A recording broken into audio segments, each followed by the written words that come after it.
Are we dead ass?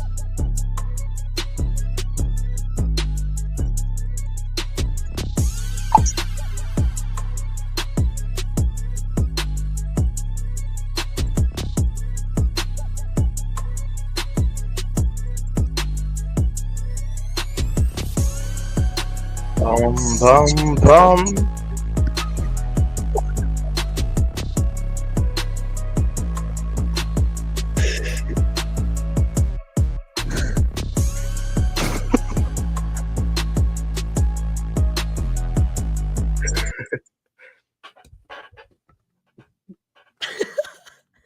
What is going on, New York Jet fans? Hello, everyone, and welcome back here into another edition of Next Gen Jets, coming to you guys live right here on this Sunday evening, August 10th, 2025.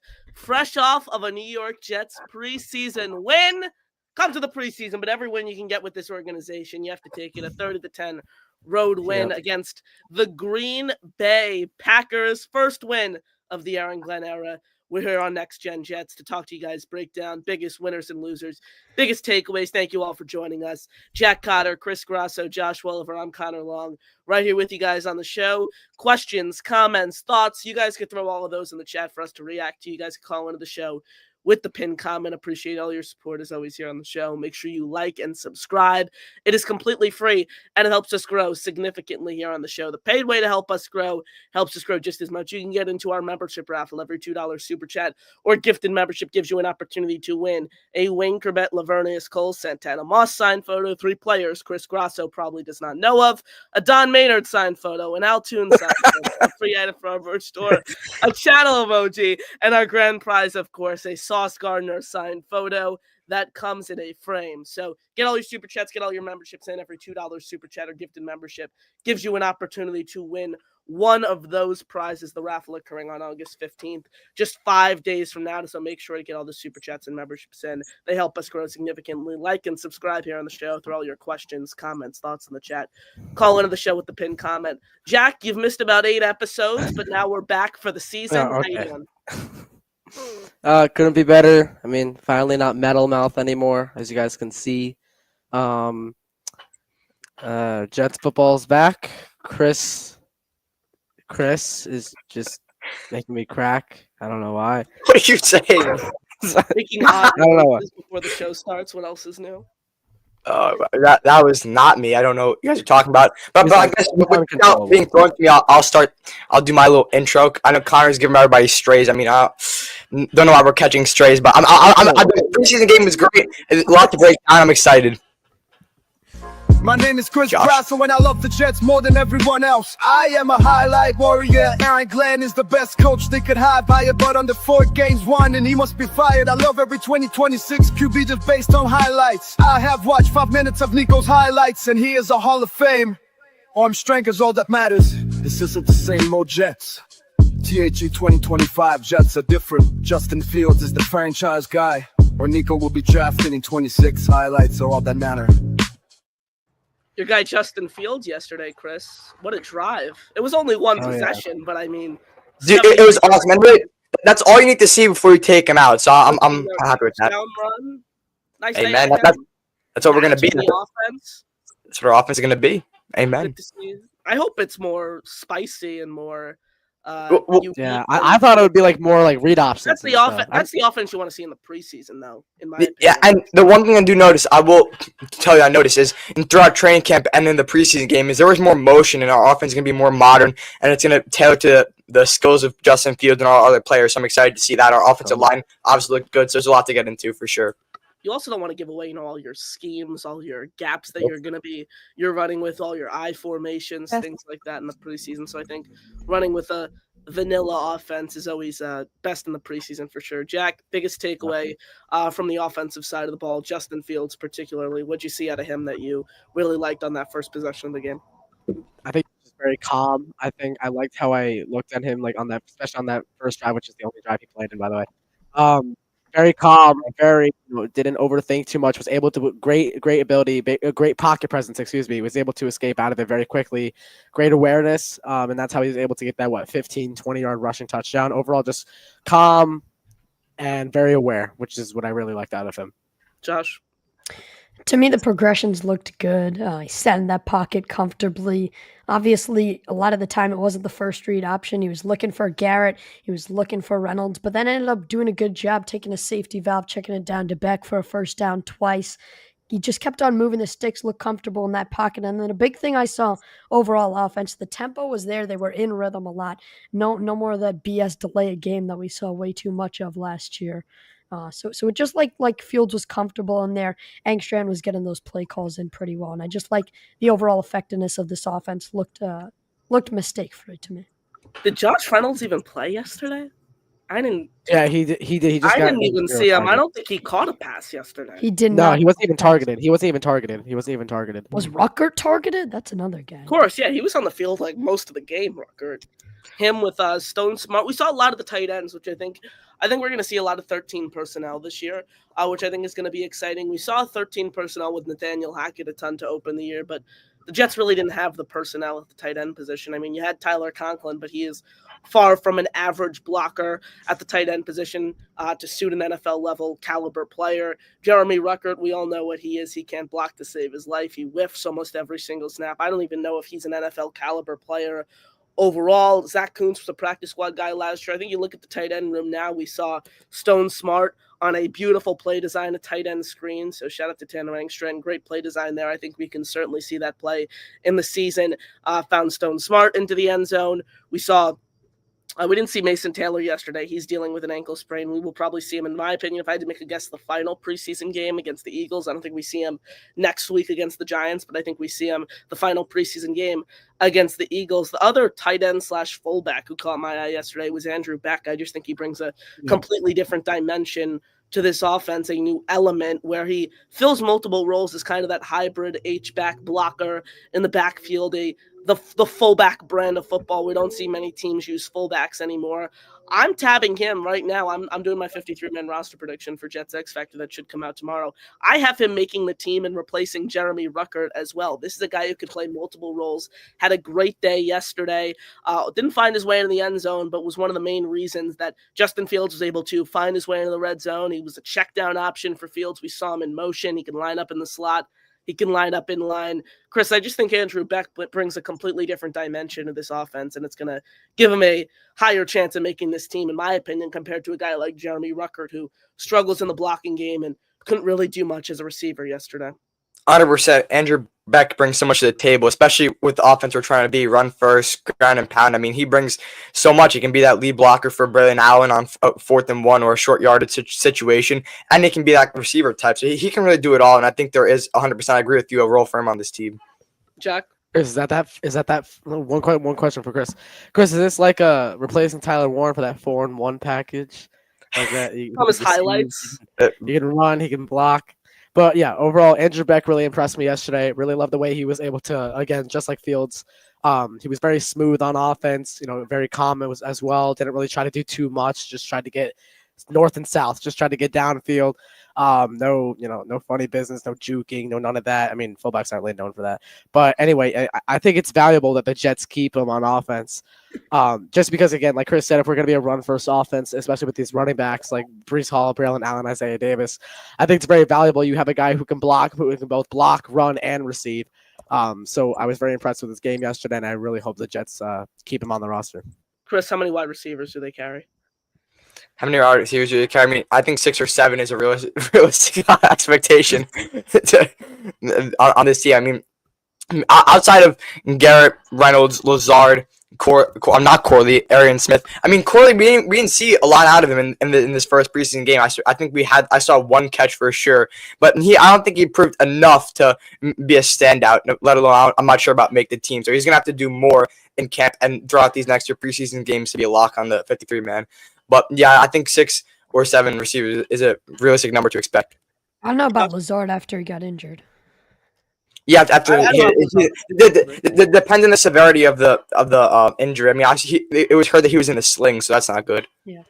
The Wait, Lazard got receivers, injured? I don't think there's any chance they Yeah. roll with 7. I think it would be very, very dumb for this team to roll with 7 wide receivers, especially when you look at, I you think know, 6 is the guys number. on the defensive side of the ball who are fringe roster guys. Like, for example, I'd much rather try to keep Donovan Edwards and get him through waivers, or keep a Jamarcus Weston or Quantas Stiggers over than trying to keep a 6th wide receiver, 7th wide receiver, and one of those guys, Alan Lazard. I don't even have Alan Lazard on my 53-man right now, and I have the Jets carrying 6 wide receivers. Obviously, they have Garrett Wilson, Josh Reynolds leading the way, Tyler Johnson, Arian Smith. I have 2 UDFAs, Quentin Skinner and Jamal Pritchett. Skinner had a really good catch. I like. Skinner had a really good catch. I really like. I've been talking about both Skinner and lanky. Pritchett since early May. We saw Skinner's big time contested catchability flash yesterday, his explosiveness. I mean, a 21-yard catch downfield, and you just saw his ability to create separation. He got up in the air to make that play, and 20 yards downfield. The Jets need an explosive guy like that. Great story, a 2-star recruit coming out of high school.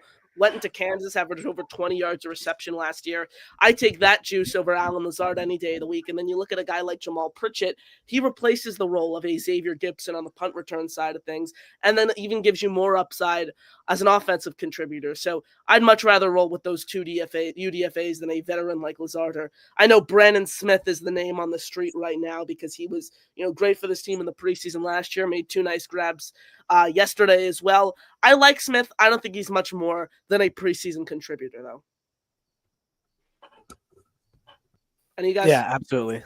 Absolutely. I think Brandon Smith, again, is one of those names that, he can get you good plays in the preseason because, again, like those defenses that are running in the preseason are like backup third-string defensive players.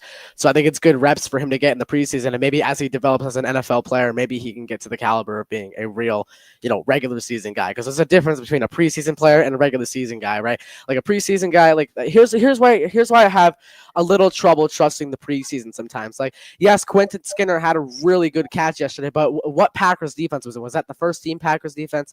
Second team? I mean, how you don't else know. are UDFAs to prove themselves? Yeah, Skinner is not a first team player anyway. Here's the obviously, thing. no UDFA starts their way and gets on a 50. That's not what I said. Here's the thing. Why are you defending him? Why are you defending him like he's your brother? I'm just saying he's not a first team player either. Well, no. What I'm saying is no UDFA comes in and is a first team caliber player. I never said that. Defense. I understand. So we're saying Jack's saying, oh yeah, you can't evaluate him off his one catch he had. You don't know what string is. But I'm saying Quentin Skinner is not, whatever his name is not a first team player. Oh my God, Chris, that's not what I'm saying. I'm saying you can't tell if Quentin Skinner is going to be is 53-man roster, a 53-man roster type player because. How else does he by playing against the starting defense? I mean, we could see, right? If he has a good catch, give him a chance. Whoa! Here we go. If he has a good catch, sure. If he shows it maybe against the Jets first team D in practice, maybe I'll start to buy it. I'm not saying in practice. He's an NFL player. I think they're going to play. How can we trust him out there? This is like saying grab your popcorn. Week 10 game. How can we know that we can 100% trust him against a Jalen Ramsey or no one's saying he's a wide receiver one? Yeah, so Jack, he's not going to start. Not on our starting team. Here's the thing. All I'm saying is bottom line is hold on. Bottom line is I liked what I saw out of. I'm just using him as an example. It's not a direct example. I'm just I understand, Jack. All I'm saying is I don't think he's lining up against Jalen Ramsey right now. Okay, again, it was an example. I'm just saying, like you can't. It's kind of hard to tell in the preseason how these players will be in the regular season because they're playing against second or third team defenses. I get that. Line them up against first team defenses, then we'll see who they truly are. That's all I'm saying. Yeah, I mean, the point I'm trying to make to you is that guy is not going to be starting on our starting offense. So it's right and just that he goes against second string defenses and third string defenses. No, Jamal Pritchett, you guys like what you saw to him yesterday? Yeah. As a return, I mean, he didn't drop any return, so I'm happy about that. Yeah, he's another guy that can add you value in 2 ways on this roster, and that's really what I think this coaching staff's trying to do. Maximize your roster positioning. If it's between a guy like Pritchett and a guy like Lazard, Lazard might be hurt for the first couple weeks. Meanwhile, Pritchett's giving you value as a backup receiver and starting kick returner. So I think absolutely maximizing the most on the roster is a key strength that he's going to be able to give you. Jack, your guy Kane Nwangwu, who you like to take You got to look at a realistic approach here. You like to take a realistic What? approach when talking about. When have I ever talked about Kane Nwangwu? We were talking about, that's exactly where that clip was from. You were talking about Donovan Edwards or Kane Nwangwu, and you said no matter what, Donovan Edwards couldn't make the team because Kane Nwangwu was on the roster and he was going to take a roster spot over him. Anything you saw in Nwangwu yesterday that caught your eye? I mean, not really. I saw more out of Donovan Edwards yesterday. Donovan Edwards. Yeah, that long touchdown run that was called back. Still isn't making the roster, guys. We're getting ahead. No, I'm not saying he's making the roster. Run. Playing against the second chaos, bro. One at a time. All right, Donovan Edwards. What I think about Edwards personally, like I've said this about him. I think the Jets should just build up his stock and try to ship him off for a late round pick. Like, there's no room for him, even if he continues to play at this caliber. Like, I think trading him is still the best route to go. There's no room, truly, in my opinion, for 4 ball-dominant running backs in the league, guys who need the ball in their hands to succeed and don't contribute as blockers. For example, a guy like Andrew Beck, who contributes as a route runner, contributes as a blocker, opens up opportunities for you in the running game as well. I just think he offers a nuanced approach to the game, a nuanced skill set compared to a guy like Edwards. And it's no shame against Edwards. That's who Edwards is as a player. He is a speedy guy who needs the ball in his hands, who can create opportunities, is a very agile. I think what the Jets should do with him, do what they did with Brandon Cotterington. Realize, okay, there's not much room for him on this current team. Instead of trying to put him through waivers and do these roster gymnastics where we hope we can get him back on the roster, but then risk another team picking him up. I think the Jets should say, you know what? We'll package you with the secondary so deep, insert a Jarek Bernard Converse or insert a Quantez Stiggers and say, we'll ship you to insert any team that needs a running back or a defensive piece post cutdown day. And in exchange, we'll take a 5th or a 6th round pick. I think that's the best thought process here with a guy like Edwards, who is not going to be on the roster most likely and doesn't fit in. But our guy Jake Asman, baby, drops in, and he gives 5 memberships. Matt O'Leary, you have a message for Jake. You got to be fucking kidding me. Jake, thank you so much for the gifted memberships, my friend. Much appreciated. 5 entries for you. Thank you so much for all of your support, as always, right here on Next Gen Jets. Guys, thank you so much for all your support. You guys were super generous with the memberships yesterday. So many fun shows yesterday. Thank you all for joining us. Make sure you smash that like button and hit subscribe. It is free, and it helps us grow significantly here on the show. Keep all your questions, comments, thoughts flowing in the chat. We're going to get to those. You guys can call into the show with the pinned comments and get all the super chats and memberships in, because our membership raffle is just 5 days away, and we are giving away a Wayne Corbett, Lavernius Cole, Santana Moss signed photo, Don Maynard signed photo, an Altoon signed photo, a free item from our merch store, channel emoji, and most importantly, our grand prize, of course, a Sauce Gardner signed photo, which comes framed. So make sure you get all your super chats and memberships in. And baby, following Jake's 5-pack of memberships, Rick Kent, baby, Rick Kent drops a 10 spot of gifted memberships here on the show. And I don't have the Gator video to play of Rick farting on little kids after gifting a membership. But we'll listen to Aaron. That's what I do know. We're the freaking New York Jets, so we're built for this shit. What a guy, baby. Rick Kent, thank you so much for the gifted memberships. Those people who receive memberships, thanks to the great Rick Kent, Antonio Ambrosio, Kale Muffins, Dre Day, the Jet Fan, Private Pirate, Rob from Glenhead is an asshole. I swear on my life it's a made-up name. You said that 2 weeks in a row. Stack. And I'm not taking this Rob the Gunhead fucking slander. All received channel memberships thanks to our friend Rick Kent. Rick, thank you so much. I appreciate 10 Chris, memberships. what are you even about, bro? For your support. For you right here on the program. Guys, Stone Smart found his way into the end zone yesterday. Tight end screen. Nice play design from Tanner Angstrand. What is his role on this team? Because you have Mason Taylor, who's clearly leading the way in the tight end room here. You have Stone Smart, who can be a receiver, and he's a big bodied receiver. That's what he is. He's 6'4", 6'5", whatever he is. He's on the smaller end for a I think he's actually like an Eric Decker, I would say, but a smaller end guy for a tight end, Old Dominion product. Keep this in mind. College quarterback Stone Smart, converted to tight end when he got with the Chargers and was drafted. So interesting story for Smart. He had a nice game yesterday, Jack. What is his role in this team's passing attack where really anyone can create their own path because there's not much established talent at the wide receiver position or frankly the tight end position either? I think based off what we saw out of Stone Smart yesterday, I think we can put him in a different bunch of scenarios here. Obviously, he's a pure receiving tight end. I think everybody, that's kind of obvious based off, his play style. But you feed him a couple screens like we saw yesterday. Maybe send him over the flat on a medium route, or maybe you send him a mesh, a dig. I think those types of route. I think that route tree for him is a perfect assembly of routes for him to run, because I feel like that's where he shines the best. So I think he's a pure downfield kind of tight end, I would say. Not downfield, sorry, dig, medium routes, that, or a quick screen. I think just screens are really good for him too. If we had to run a tight end screen with anyone, I'd probably pick Stone Smart. J2 Fele, Josh, remember the name, my friend. What a game out of him. A sack and a half, fumble recovered for a touchdown in the end zone. Them Samoans. He's found his way onto this team's 53-man roster.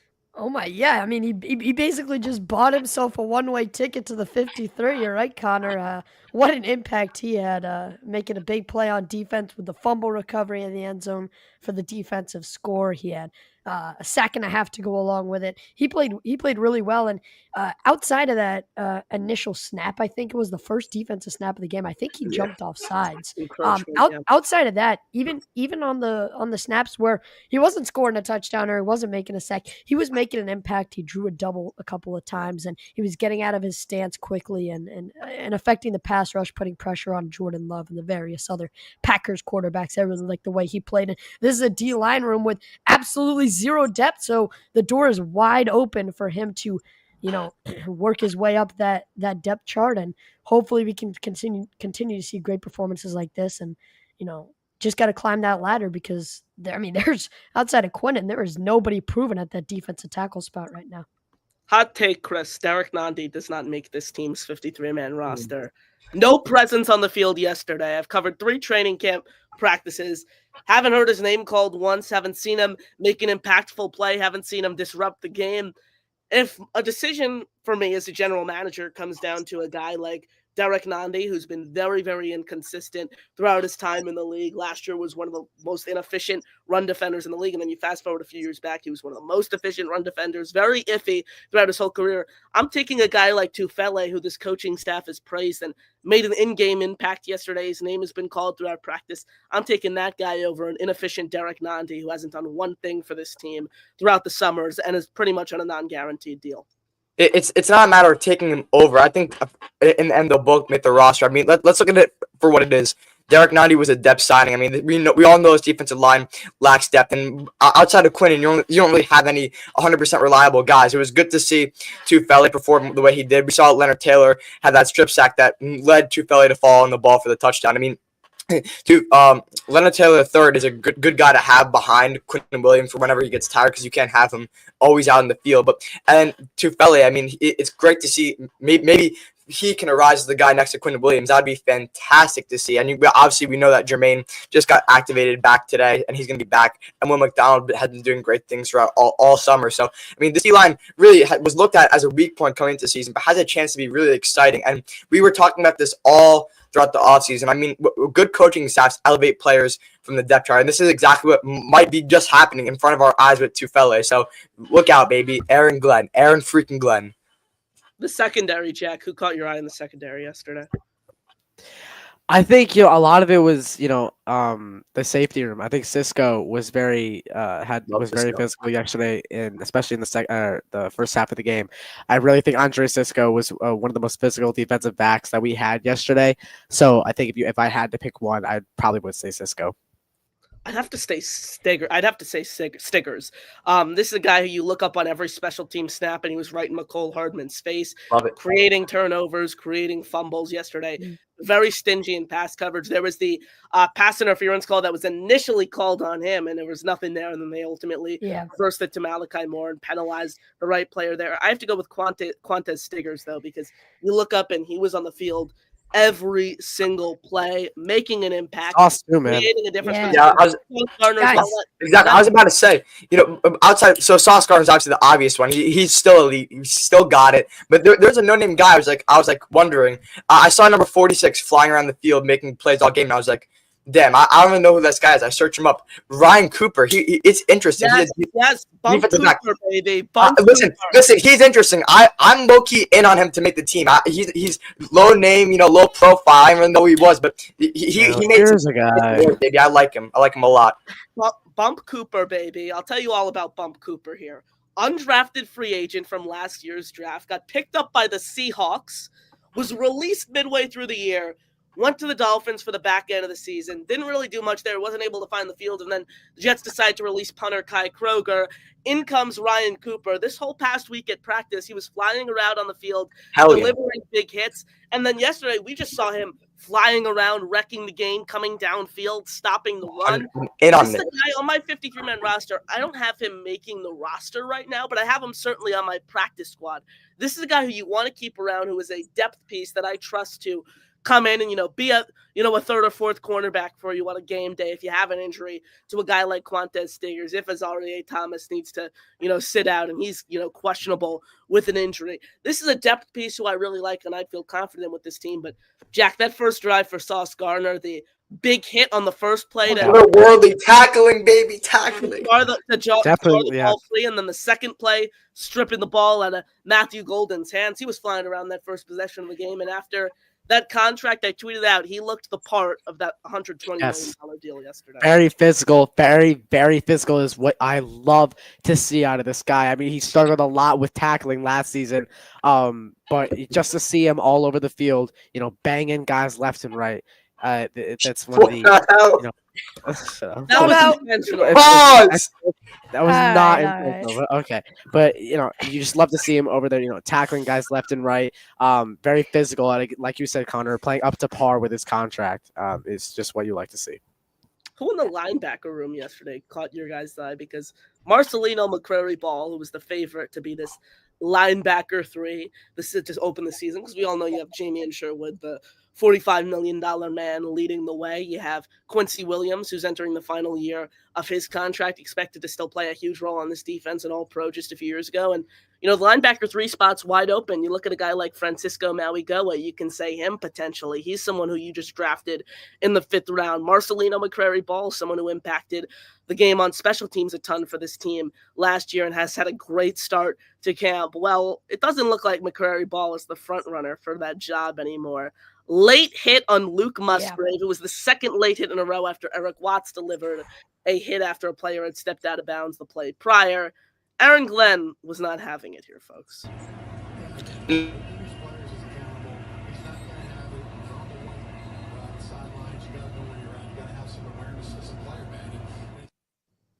So sexy. So sexy. I played it on the post-game show twice. It was, I think, yesterday.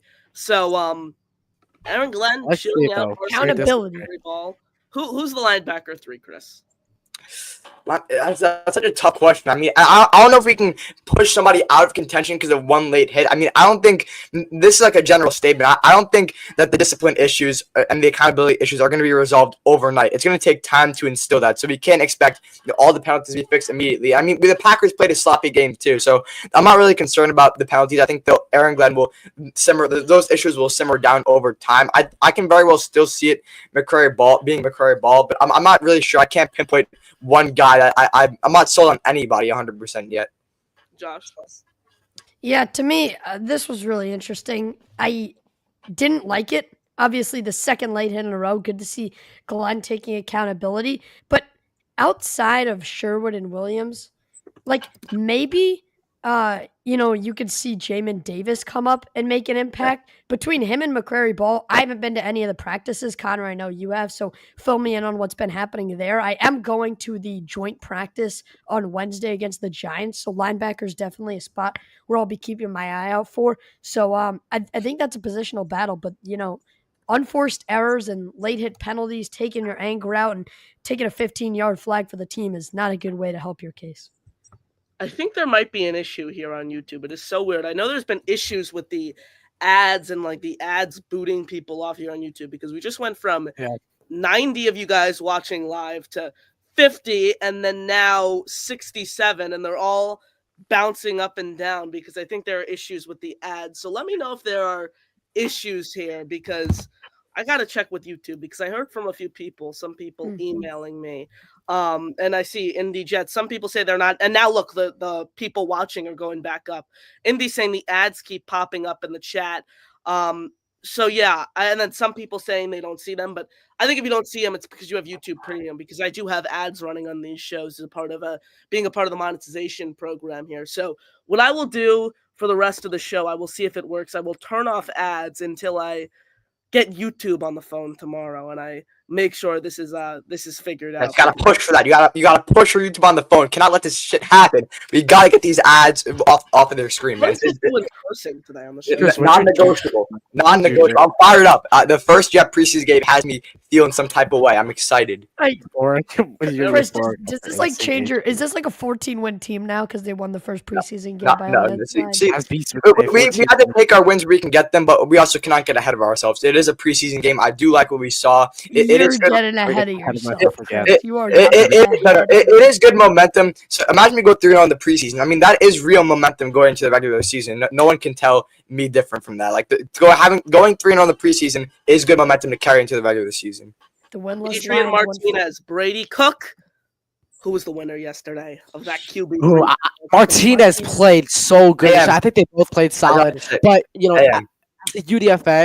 as a UDFA, Brady Cook really impressed me. But I think I have to give the edge to Martinez here. I was so impressed with the way Martinez was able to. Keep in mind though, Martinez was going against the third team. Brady Cook, the UDFA, was going against the second team. So. Yes. There's that too. But Martinez, what I noticed about him is he just looked poised. Like, he was not fretting. Brady Cook had great anticipation on the throw where I don't know if you guys remember this play. It was a play action, and he hit Tyler Johnson across the middle of the field and like threw it right here. Perfect ball. It was like Johnson was running that one wobbly? Was that one like not a tight spiral? I remember one of those. It was perfect spiral. Okay. It was right across the middle of the field, right in his hands. We're getting confused with Fields, Josh. Yes.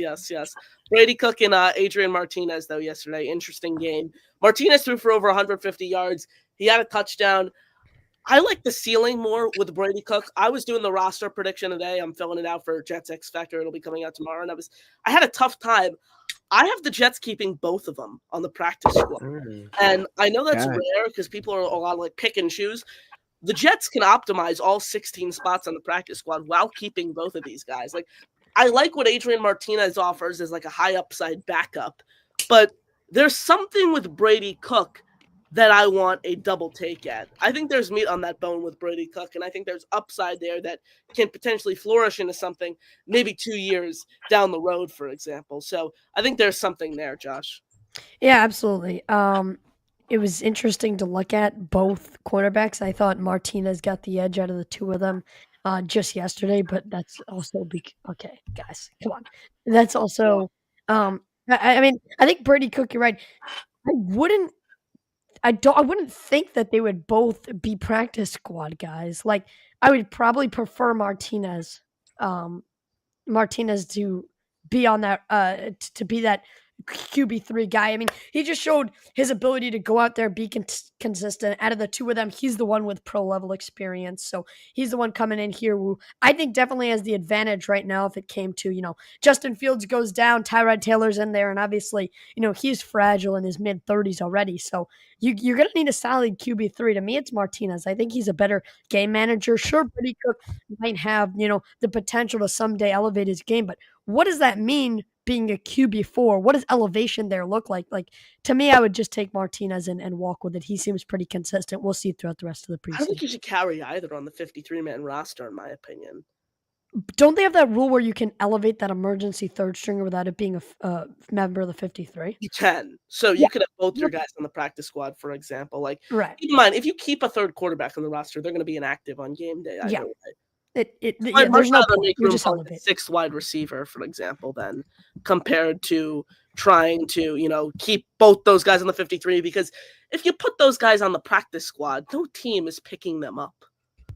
no team is picking up Brady Cook or Adrian Martinez and adding them to their 53-man roster. And no team, frankly, keeps 3 quarterbacks on their 53 anymore either. So it's going to be intriguing to see what they do here. I mean, I think that with the backup quarterback as fragile as Tyrod, that it would be beneficial keeping Adrian Martinez in the roster. By the way, I like Adrian Martinez over Brady Cook in this preseason game for sure. And I think originally I was one who was preaching. You're at the QB3 position. You don't want upside. You just want a guy who can win you a game if necessary. So I like that with Adrian Martinez, and I think he should be QB3 on this roster. I think you want upside in the backup, the third string at that point. If you get to your third string quarterback, already over. You just want someone who can win you a game.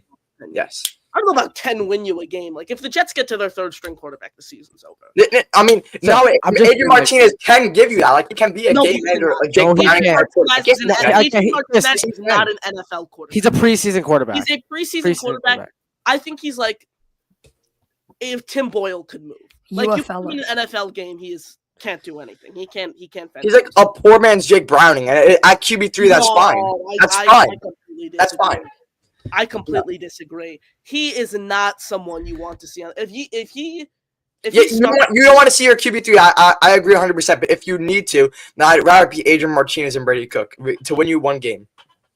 Adrian Martinez has had so many opportunities. I mean, let's keep in mind, Brady Cook went against the second team yesterday, which clearly shows the Jets have more confidence in Cook than Martinez. And that was the first time he's ever suited up in an NFL uniform. You look at a guy like Adrian Martinez, he went from playing at Nebraska for multiple seasons in college. Then he went to the UFL, which is, we're seeing now similar NFL competition of that elk. And then last year, he got a reps in all 3 of the Jets preseason games, primary reps with Andrew Peasley in all 3 of those games. Let's give Brady Cook some time here as well. Let's not push the panic button and sign off on him already because he didn't throw for 150 yards playing against the second team. Martinez did so against the third team. I'll never 100% in on Brady Cook anyway. I'm fine with having him as like a guy. But he's just a guy. I mean, if Justin Fields doesn't work out, you're still Adrian Martinez. Come on. Yeah, no, I'm not saying Adrian Martinez is a starter or anything in that nature. I'm just saying I'd rather have Martinez over Brady Cook if need be. Ladies and gentlemen, John making it rain. He drops a 5-spot of gifted memberships, baby. Let's go. So you got to look at a realistic approach here. Thank you, John. I appreciate the 5 gifted memberships. That's 5 more raffle entries to you. Shout out to you, my friend. Thank you for the support. Dan Philcox, the user 429. Hank G, Jake, Miguel, Padilla, you are all channel members. Thanks to our good friend John who gets 5 memberships. John, thank you so much. That is 5 raffle entries for you. Again, guys, get all your super chats and memberships in because each membership or gifted super chat, or each gifted membership or super chat gives you an opportunity to win our raffle prizes, including a Sauce Gardner signed photo that comes in a frame, a Wayne Corbett, Lavernius Coles, Santana Moss signed photo, a Don Maynard signed photo, an Altoon signed photo, a free item for our merch store on the channel emoji. The raffle happening just 5 days from now. So get all your super chats, get all your memberships in. You guys have been super generous. They help support the show in a significant way and give you an opportunity to win some pretty cool prize. Again, smash the like button, hit subscribe. Questions, comments, thoughts, keep all of those flowing in the chat. You guys can call into the show with the pinned comment. Jeez, why do the names keep getting flipped around? I'm not even touching anything. I am Jack Cotter. I don't want to be Josh Woolever, Chris Grasso, Jack Cotter, Connor Long, all here with you guys on this Sunday edition of NY Flight Jets Talk. Thank you guys for sparing some time and fitting us in your schedule here on this Sunday evening. Hope everyone had a great weekend and back to work tomorrow for mostly everyone. It's Monday and the school year's approaching for us, so we are back to work. Or hell, there is. Can't wait to start driving. I'm already back to work with this summer reading nonsense, but I'm not really doing this. That you use AI on, yeah. AI it for me, and I just oversee the annotations. It works. Hey. Teachers don't want. At least I'll be able to drive myself. Think smarter, not harder, folks. That's my quote of the day here on this Sunday. Think smarter, not harder. Oh, God. I don't use any Clanker or AI for my schoolwork. I just use Clanker. Let's see if we can remember. I use AI. Helps me. I get by. It works. I get good grades. I'm perfectly fine with it. If people want to guilt trip me into using AI for schoolwork, I'm not going to get guilt tripped into it one bit. I need to create time for this while still getting good grades. So As long as I used don't get AI. caught, which I know I will never get caught, by the way. So, and I got to be careful because I do know some of my teachers listen to the show here. Oh, So Ooh, I got to that's be careful. But the ones who listen to the I show use- probably know that I just use AI. I used AI on an essay last year and I got a 98. I mean, it's not really that bad to use I've never AI. used AI on an essay. I've never I've done used that. it on an essay. That's where we draw. That's where we draw. there line. we go. That's A new bad. argument. That's bad. I do AI on like quick. No, homework. I did it one time. Here's the context. I did it It's one good for time study guides. because I was in Virginia with my family for the week, and the due date was That's that fair. night. That's Oh fair. shit! I forgot to tell my English teacher that I need extended time. So I'm like, shit, I can't do it 10 minutes before the essay's due. Let me just type something up in Grammarly real That's- quick That's or fair. ChatGPT. That's what I. You I get a would- pass. I would probably do Yeah. the same though. AI. I mean essays.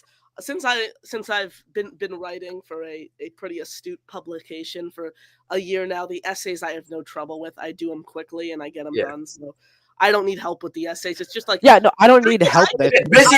Busy work is like where you can do it. You use AI.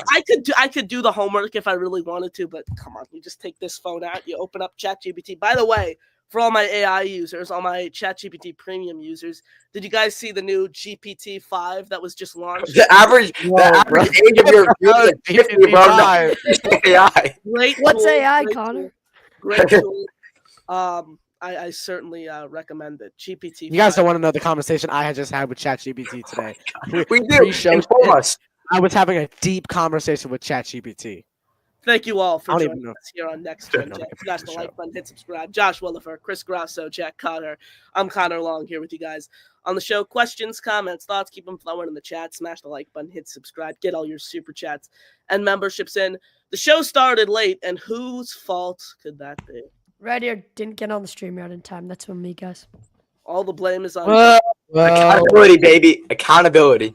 2 minutes after the Yeah, show. at least, bro. We had some at deep least I don't have conversations 10 about penalties for 90 accountability yards. over I the don't past commit. days, and those I don't conversations commit 10 were really penalties for 90 classified. yards. Jack says, "Damn it, Josh."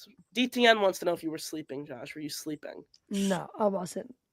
I was Who's scrolling. Tribe, Josh? Is this one of your friends? Because I've been seeing all your friends in my chats on these shows. I have so- no clue who Tribe is. That's Okay, not I a just name. wanna- Tribe, type in what your government name Won't is. even won't even let Josh have any success anymore, bro.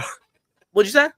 I said won't even let Josh have any success anymore. Is this one of his friends, bro? It's That's being a cool. little- it's called being a little lighthearted, a little sarcastic. You're on the show. That's what we do. Come on, Grasso. As good friends. Teresa says, "I fear that Michael Clemons is going to cost the Jets a lot of unnecessary." Yeah, he started a fight Yes, already. Yes. Yeah, but penalties God. were funny yesterday. I didn't really I- care. I like the juice. I like him coming out and setting a tone on the road against the team. Like that penalty doesn't drive me Yep. crazy. The ones is where he hits guys 3 feet after they step 3 feet out of bounds. Like that's where I draw the line.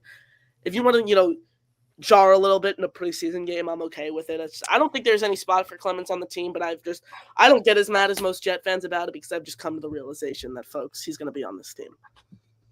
Unfortunately, yeah. I mean, I don't know why they're so high on him. I mean, there must be something that they see that we can't quite put our finger on. But this Red is loves him, bro. yeah. Compromising photos of Woody Johnson. I mean, we don't know at this point. It wouldn't be The surprising. the shriveled up. Madden ratings. It wouldn't surprise me at this point. John says, could they really cut or otherwise do something about Clemons? They could if they want to. If they cut him, they would save money because his contract is not guaranteed. So by cutting him, it would save money for the New York Jets. But they insist. They They're not doing insist on keeping this man. Clem loves employed him. at NFL level. They insist. on it. So many issues last year, but I haven't gone to one training camp, but Connor, I know you have. I mean, have you seen anything like different out of him from last season? He doesn't stick out really. Like for the trench players to stick out, they have to make plays, and he's made virtually no plays throughout training camp for this team. So he hasn't caught my eye particularly. Indy Jets in the building. Up Young Bucks. Good to see you, Indy Jets. Thank you for tuning in. Rich, good to see you. Rick Kent, good to see you. Says maybe Lazard will go on IR. He left in a sling. He left the field early. He was dealing with a shoulder injury. Him and Gibson both out. Hey, opens up another opportunity for these UDFAs with both him and Xavier Gibson sidelined. Yeah, I know some Jet fans are still loving Xavier Gibson. I mean, I'm just not bought in at hanging all. on by that thread to that one Gary, part or two. who likes Xavier Gibson. Jake thinks he's gonna make the team. That doesn't mean he likes him. I think Michael Clemons is going to make the team. I don't like Michael Clemons. Right? No, I didn't mean. I didn't mean like as a player. I just mean think is going to make the roster, which I just don't. I mean, I think Lazard will end up making the roster. I don't. I think you pick your poison between him or Josh Reynolds. I think both of them are not enough. I think. What do you mean pick your poison? I think they're both like almost like maybe not Lazard, but Reynolds Josh is not poison Reynolds for is a this lock. wide receiver room. What'd you say? Reynolds is not poison for this wide receiver room that has Poison. I mean, pick who you want. Yeah, pick your poison for like they're both like they're both like one of them either or is one of them is not making the team. I think they're both gonna end up being on the team, and Reynolds is gonna be like a almost not a key role, but there's gonna have to be somebody that's good behind next to Garrett Wilson. Oh, I'm not. I'd rather give targets to guys like Arian Smith over Josh Reynolds. I think Josh Reynolds on a good team is a wide receiver 5 or a wide receiver 6, somewhere in that range. He is nothing. I don't know if it's that bad. I don't know if he's like 150. I mean, I am not ready. On the Rams 6 years ago, he was wide receiver 3. And on the Lions just 4 years ago. Just 3 years ago on the Lions, I mean, he was wide receiver 2. So, I mean, we don't know yet. So, I think on a team with a solid wide receiver room, with a good wide receiver room, I think he's wide receiver 4. Yeah, I would say around receiver 4. 5. I don't know. I don't know, like really, but he's gonna have to play good. I mean, we're not. I don't know if we're ready to let Arian Smith into the starting lineup yet. Depending on what he's gonna have to. We're gonna have to see more. We're gonna see. You can't just every wide receiver outperformed Josh Reynolds yesterday. I view this as a preseason competition. Every single receiver outperformed him, including Malachi Corley yesterday. So. I don't think it's fair to just dream up your 4th round wide receiver being your wide receiver 2 to start up the season. But I mean, I would like to see. I think it's more realistic throughout the preseason. Absolutely. I just think it's going to be a harder road for Reynolds, who's already proven with Engstrand and Glenn. With Reynolds, he proved something, 5 years ago, 4 years ago? No, right. I'm just saying they have familiarity with him. He has familiarity with the scheme, but so does Adrian Martinez. Adrian Martinez played in this scheme before. I mean, Reynolds is also a big body receiver. He's a good piece in the run blocking game. And I know you don't like that, but that's what our offense is going to be. And we need downfield blockers. Smith is a go ball guy. First, you have Andrew Beck to do that as your H-back and route running tight end. But also, okay, so then pick between him and Lazard. I think Josh Reynolds and Alan Lazard are pretty much identical, except Reynolds doesn't have as bad of drop issues, so I go Reynolds. Okay, but I still see Lazard making it as another big-bodied. Like I know you hate that when I mention run blocking for receivers, but that's what it's going to be. And if for a successful run game to be born, it is ideal that you have good down the field blocking from your receivers. From your receivers, you have one receiver, you have a tight end and fullback, and you have 3 first-round picks and a very high second-round pick on your offensive line. I think that should be sufficient enough not to waste a roster spot on a second wide receiver because he can run block and has stone hands and had nearly a 20% drop rate last year. I mean, he caught every ball I saw thrown to him. Yes, in the preseason, did they not have catches yesterday? He had 1 catch, I think. Before I saw 2 or 3. So I mean, he can't be dropping the ball. I mean, that's obvious, but. I thought you were talking about last year, Chris. You saw him. Oh no, yeah, no, that's a joke. But what I would say he about had 2 catches, 17 yards. What I would say about Reynolds versus Smith, arguing over that on the depth chart, is that Smith is your go ball guy, Reynolds is your trusty hands guy. So them competing over who's going to be higher up on the depth chart, it doesn't have to be one or the other. It could be both together at that wide receiver 2 spot. Ronald Julian, shout out to you guys. Keep up the good work. Ronald, appreciate the kind words, my friend. Thank you for tuning in. Thanks, here on the show. And baby, after a 10 spot earlier, Rick Kent comes back in and drops 5 more gifted memberships. Shout out to you, Rick. I am Jack Cotter, and I love the 2020 Jets. All I care about, the 2020 Jets. After that, don't matter. The 2020, 2020, 2020, 2020, 2020, 2020, 2020. Crazy. Jets will win 6 games no matter what. The ceiling is 7 games, but Chris says, what the fuck? Jimmy in the chat always talking crap, but it don't. Shout out to you, Rick. 5 more entries for you here on the show. Appreciate your support as always. Shout out to all you guys who give memberships, throwing all your super chats here on the show. It's much appreciated. It goes a long way.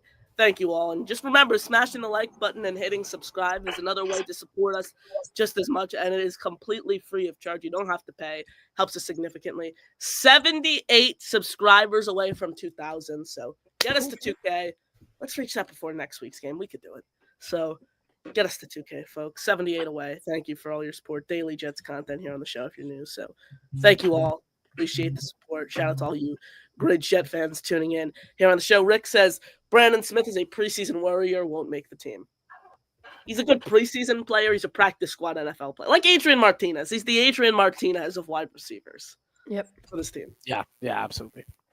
Rick says this fan base always falls in love with the UDFAs. UDFAs are fun each year. It's because we can never win, and these guys bring us false hope. No, I mean, I don't really think so. If I they're think just it's hard knock stories. I think it's like how everyone fell in love with Jason Brownlee and Xavier Gibson the year that this team was on Hard Knocks. I never understood Brownlee. I understood Gibson as like a speedy route runner who hasn't done nothing for you on offense. Brownlee was the guy who played ping pong with them. Yeah. yeah. But Chris, Wayne Corbett. So. It's like Jeff Smith and Vincent Smith. Was Vincent Smith like a UDFA? Did we draft Vincent Smith? Vincent Smith, I think, was on the older side when he came to the Jets. I could be mixing them up. Oh, shoot. All these returners, Gibson have done absolutely nothing. They were best friends for so long. They it's all like one big cloud to me. So and they've had all these returners. Trent, where is Brownlee now, by the way? Brownlee's on the Chiefs. He caught a touchdown yesterday. Oh, is he? From Mahomes, yeah. Oh, nice. He was on the Chiefs. He signed to the Chiefs practice squad at the end of last year. So yeah, he is over in Kansas City and has a ring on his. What about last season though? Absolutely nothing. Like was he still with the Jets practice squad last season, like heading into 2024? Yes, he was. He was. DNY for life, baby. Devin drops in and he submits a $2 super chat. Devin, thank you so much. Appreciate your support here on the show. Says I like both wide receivers. Smith over Lazard. Thoughts? DNY for life, Devin. Thank you so much for the $2 super chat, my friend. That's a raffle entry for you here on the show. I like Smith over Lazard as well. I think he brings more juice, more upside. I prioritize giving him snaps over an aging Alan Lazard. Yeah, I agree with Aaron Smith. Yeah, I'd rather see Aaron Smith get targets than Lazard. Don't get it twisted. I don't love Alan Lazard. I don't like Alan Lazard. I just think he's gonna make the team and he's gonna be a blocker on the team in the secondary. Chris, does your opinion change if he's out multiple weeks into the beginning of the regular season? Yes, and then he's probably gonna be on IR. Shout out to you, Rick. Thank you for joining us. Thank you for all the memberships today. Have a good night, my friend. Appreciate you sparing some time, and I hope to see you soon in these chats. Shout out to all you guys joining us here on this beautiful Sunday evening, coming you guys live as we do every single Sunday evening on Next Gen Jets, Daily Jets content here on this channel, this show, obviously, every single freaking Sunday night. So thank you so much for all your support, and thank you for tuning in here on the show. Let's try to go back to where we were in the chat today. Shout out to all you guys with these great comments, so keep them flowing. We'll stay on here definitely a while longer to get all you guys. We'll do Q&A style for the rest of the show as we always do to close things up. Please, everything you want to know surrounding the NYJ, questions, comments, thoughts, keep throwing those in the chat. We're going to continue to roll with you guys here on this beautiful Sunday evening. Mr. K's in the building. Good to see you, Mr. K. Thank you for joining us here. How you doing, Mr. On this beautiful evening. Hope you had a great weekend, my friend. Ronald says, when you get to defense, how good was Leonard Taylor III last night? Force the strip sack. He wasn't bad. He wasn't bad. Yeah, I liked watching him last night. I thought he was pretty productive last night. Not only was he productive, but like that was such a high IQ play, going for the strip stack, going for the ball over just trying to tackle the quarterback for the safety. So shout out to LT3 there with the big brain play, going for the touchdown instead of just the safety. Absolutely. Yeah, and Connor, I don't know if you noticed this, but we've both been to our fair share of camp practices this offseason. Leonard Taylor III is the first one in every time I've been there. And the last one out too, working with Quinnen as well. So that's so good to hear. Really there. He likes playing video games too. That's so it's kind of like who's the streamer that everyone picks on in the NFL? I mean, there's so many. AJ Dillon streamed during the Packers when he was on farm game. That farmer's game. He was doing Farming Simulator while the team that employed him was playing on prime time. It was so fun. I'm not thinking of AJ Dillon. I'm thinking of Tyreek does it as well. But Tyreek plays Fortnite. All these streamer players. I've actually messaged with LT3 on Discord like a ton of times. Like I've played Discord before. Yeah, I'm gonna server. Also, LT3 and I. Oh, actually, Maybe we can get him on NY Flight Jets Talk or Next Gen Jets. I will shoot LT3 a message after this show is concluded, and I will see if we are able to facilitate something where he's able Listen, to. I don't know about y'all. I was saying LT3 since the season ended. You didn't know his name on one of the shows, I remember. I don't recall that. Funny enough, I recall saying he should be the guy behind Quinn. You can pull. I think we said that during the 53 man prediction. I think we all That's said LT3 was like. I don't want LT3 playing next to Quinn. I want two. Not next to it, yeah. Mind.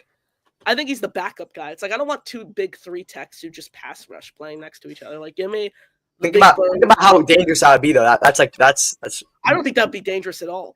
I don't think that would open up anything. I think the interior would do nothing. The Jets need someone to draw double teams and take the attention away from Quinnen so he could be the spotlight. So my mind goes to a Peyton Page. My mind goes to a J2 Fele compared to an LT3, who I think is the rotational guy, 15, 20 snaps a night compared to being the guy playing next to Quinnen, for example, as your starter, playing every single snap. That's the way that you put him in when Quinnen gets tired. Exactly. The 15 snaps a game, the 20 snaps a game is a rotational piece. Someone who's still playing, someone who's still giving you reps game in and game out, but isn't the guy next to Quinnen, for example, that I think a lot of people want him to be. Rick says, I like when these guys argue. It's fun. Jack tried to defend himself. We all love debating, so it's like it makes a nice show. You got to look at a realistic approach here. At it. Have you been realistic today, Jack? Yes, I have been. No, that's very enthusiastic. Party with Peg and Artie. Thank you for tuning in. Hope you guys had a great weekend. Says the young guns don't smoke and debate. I think we debate probably almost every. I'll listen to you on the debate part. Yeah, we don't rip Marlboro Reds except Josh here on the show, so we do not. Now we're just. All right, that's true. We do not rip Marlboro Reds here on Next Gen Jets. Mr. K says these guys are the future of Jets commentary, and they're doing an amazing job with it. Mr. K, thank you, my friend. Thank you so much. Joe, I appreciate the kind words and I appreciate the support. Rick says Donovan Edwards is Bam Knight 2.0.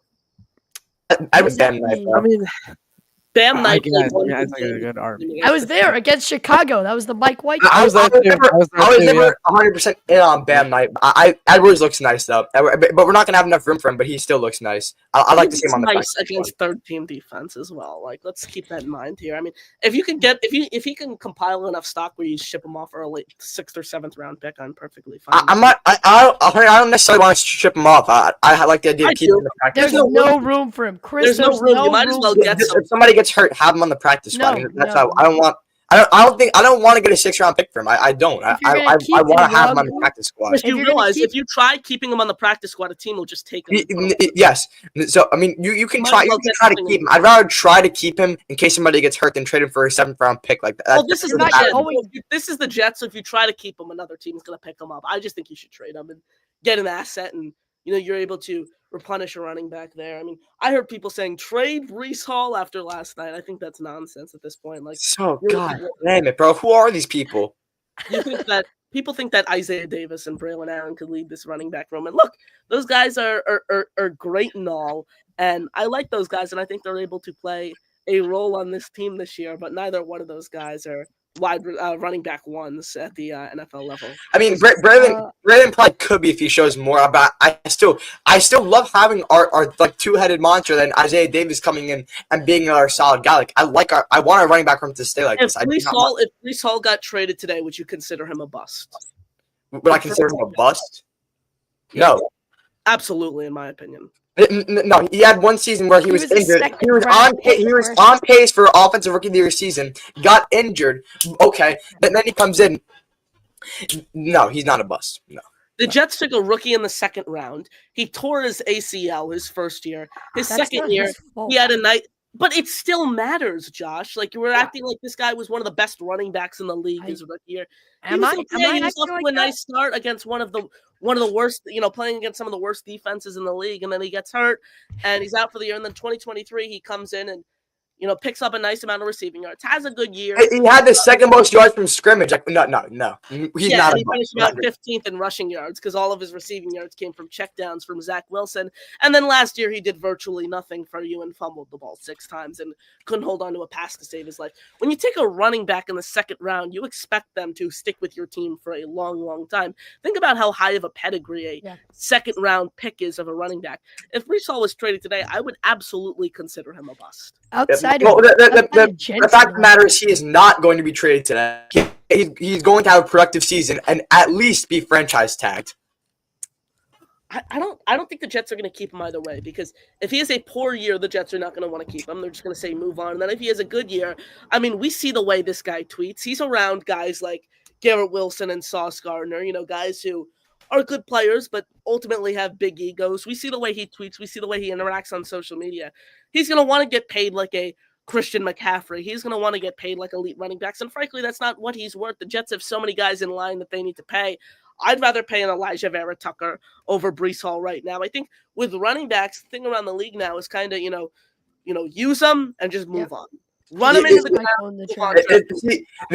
Right now, I'd rather have Elijah Vera Tucker over Breece as well, but that depends. If Breece has an 1,500-yard rushing season with 13 touchdowns, he is my number one to be paid. That's the only scenario where you pay him. 1,500 yards this season.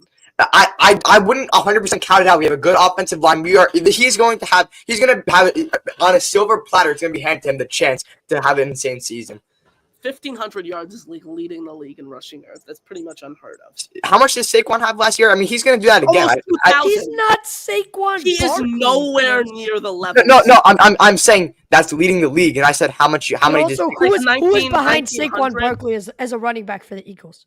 Breece Hall gets what, 65? I said Saquon's going to do that again, so that's not like leading the league is Saquon numbers. He's in his own echelon, so that's not quite leading the league. Well, it's still leading the league. You don't know what echelon means, Josh? No, I'm just liking the lingo. Appreciate it. Saquon led the league 2,005 yards. Then Henry at 1,900, 21. So 1,500 is it's good. And then Bijan had 1,400. So, and then it was Gibbs and Taylor. I don't think Breece Hall is anywhere near the category of a Jahmyr Gibbs. I think he has the talent. We need to see him be used properly for that to happen. If that's going to happen now, I can't really tell you. But it looks like him and Brandon Allen are a very good 1-2 punch. And I'd like to see that be continued. So, and what you were saying before, it doesn't matter if he has a high ego or not. If we franchise tag him, he's going to play. Yeah, but there's nothing that comes good. If you franchise tag him, he'll play 1 year, and then it's like exercising a qualifying offer in the NBA. It's like if you franchise tag him, all right, fine, he'll play the year, but then he's going to feel disrespected and not want to come back. At that point, if Breece Hall, I want to trade Breece Hall at the deadline. No, it depends what it gives you nothing past 2 years down the line from now. Breece Hall is going to be slowing down extremely, body-wise, and you just dig into the draft, get that kind of value in the fourth round, and boom, you've recycled a pick back. And Connor's right, when you spend a second round pick on a running back outside of Ashton Genty, you don't see running backs go in the first round. A high second round pick, which is what the Jets used on him, I think he was the 44th overall pick, is a very high pick to get a running back. Josh, what leads you to believe that he's going to slow down in 2 years? These days, you get everything you can out of a running back for 4 years. You squeeze the juice out of them. You empty that washing rag. We see out of running backs in the NBA and the NFL. Truly talking a lot of basketball recently. Is 4 years max, and then unless you're a generational, unless you're a Saquon Barkley, unless you're a Barry Sanders, unless you're an Eric Dickerson. Those are Derrick Henry. That's another great example. Those are the guys you see stick out and thrive in the league, for 5-7 years. 4 years is like the average juice that you get. I'm saying Breece Hall is an above average talent. Okay, I know his production has not matched what we've all hyped him to be. But Chris, his gap schemes, offensive line coach, the O-line run blocking has not been good. Chris, it has not, and it is all going to get better. So it is all for the taking with Breece Hall. You get a younger player for 4 more years to give you the same skill set in the 4th round, rather than locking yourself up long term and guaranteeing this guy money as he gets older and his body decreases he's out of his prime Durability. as a We running have back. at least Yes, 3 more we years have- of prime Breece Hall. No, we do not. No, we He's do not. 24. He never, No, if only he never tore his 24. ACL, then maybe. Chris, you gotta Listen, turn your mic down, bro. if you never, listen, No, I'll tell you this. if right now. he's If he never 24. tore his ACL, then maybe. But he tore his ACL, and it's a lasting effect on him. We've He seen it tore over his the past ACL few his seasons. rookie year. Guys, keep in mind, this is someone who suffered so many knee Yeah. injuries, and I've watched so much film on Breece Hall. The speed has clearly been hindered. The agility has clearly been Chris- hindered. The vision's a mightily concern. Like, there are a lot of concerns with Breece He's Hall. going to have to address the Listen, vision. He's going to have to have a I've bounce heard back reports year. that I'm not denying that. I'm saying that Breece Hall, he's only 24. Chris, you think his That's prime almost runs old for a through running back, until Chris. He's until 24, we're Chris, who's college, dealt with Chris? 3 knee injuries, including a torn Okay, ACL. we've seen all the advanced technology and rehab ways that people recover from these type of injuries. I mean, Breece Hall, like he doesn't live under a rock. He has access to all this stuff. But he's a running back, It Chris. doesn't automatically heal someone's ACL, especially when you're a running back and you're No, it takes time, which is exactly why it was reasonable to expect a down year, along with all the other variables that the Jets just suck. And our It run wasn't used offense sucks. in 2023. What? It wasn't used as an excuse in 2023 when he had a great year. So it's like, how does it become an excuse now, 2 years down the road? In 2023, I mean, you don't think he had a great year. You said it was just dump downs. Stat wise, he did, but like a lot of his success, frankly, came from checkdowns, and he led the I'll league. play devil's advocate for Chris. Was Nate Hackett scheming it up for Aaron Rodgers to throw the deep ball to Garrett Wilson and Devontae No, but I Adams don't last year? expect the Jets to utilize Breece Hall when you fumble the ball I'm 6 times. playing and drop devil's that. advocate, Connor. All I'm Yeah, saying is you're that playing devil's Breece advocate. You He fumbled Breece the Hall ball. wasn't That's Breece Hall something- wasn't used yes, right it was last an year. issue. Breece Hall That's wasn't more of used an right. issue than the vision. The vision is you can correlate the Vision is one of the worst for poor in the gap schemes and just the offense being shit overall. I mean, we have to give Breece Hall a better And chance. a very banged up I guess offensive it's line. not- I A don't- very banged I up just- offensive I line. don't- offensive line was not I don't banged I up at all hate last who year. sucks. We You saw can it. trade We him at saw the it. deadline if he's a The problem. offensive line was not banged up at all last year. What are you I didn't say talking banged up. I said they suck. Since Breece Hall has been in the league, the offensive line has been a turnstile. The offensive line was one of the best in the league last year. They were a top 15. Not Last at year, run but he's been in the blocking, league for not at 4 run years. He's been in the league for 3 years. Okay, 3 years. The And rookie year he got hurt. wasn't Billy Turner starting games for the Jets 2 years ago? Like, I'm talking about Yeah, last year. he did not play. I'm I'm talking talking about. about his career. I'm talking No, but about. the run offense was still not good last year, and the scheme overall, Rodgers contaminated the scheme fine. Like I admit now, the scheme was horrible, and what we're seeing now is going to be a much better version of his scheme. And fine, if Breece Hall does not do good by the deadline, he's not having a good season.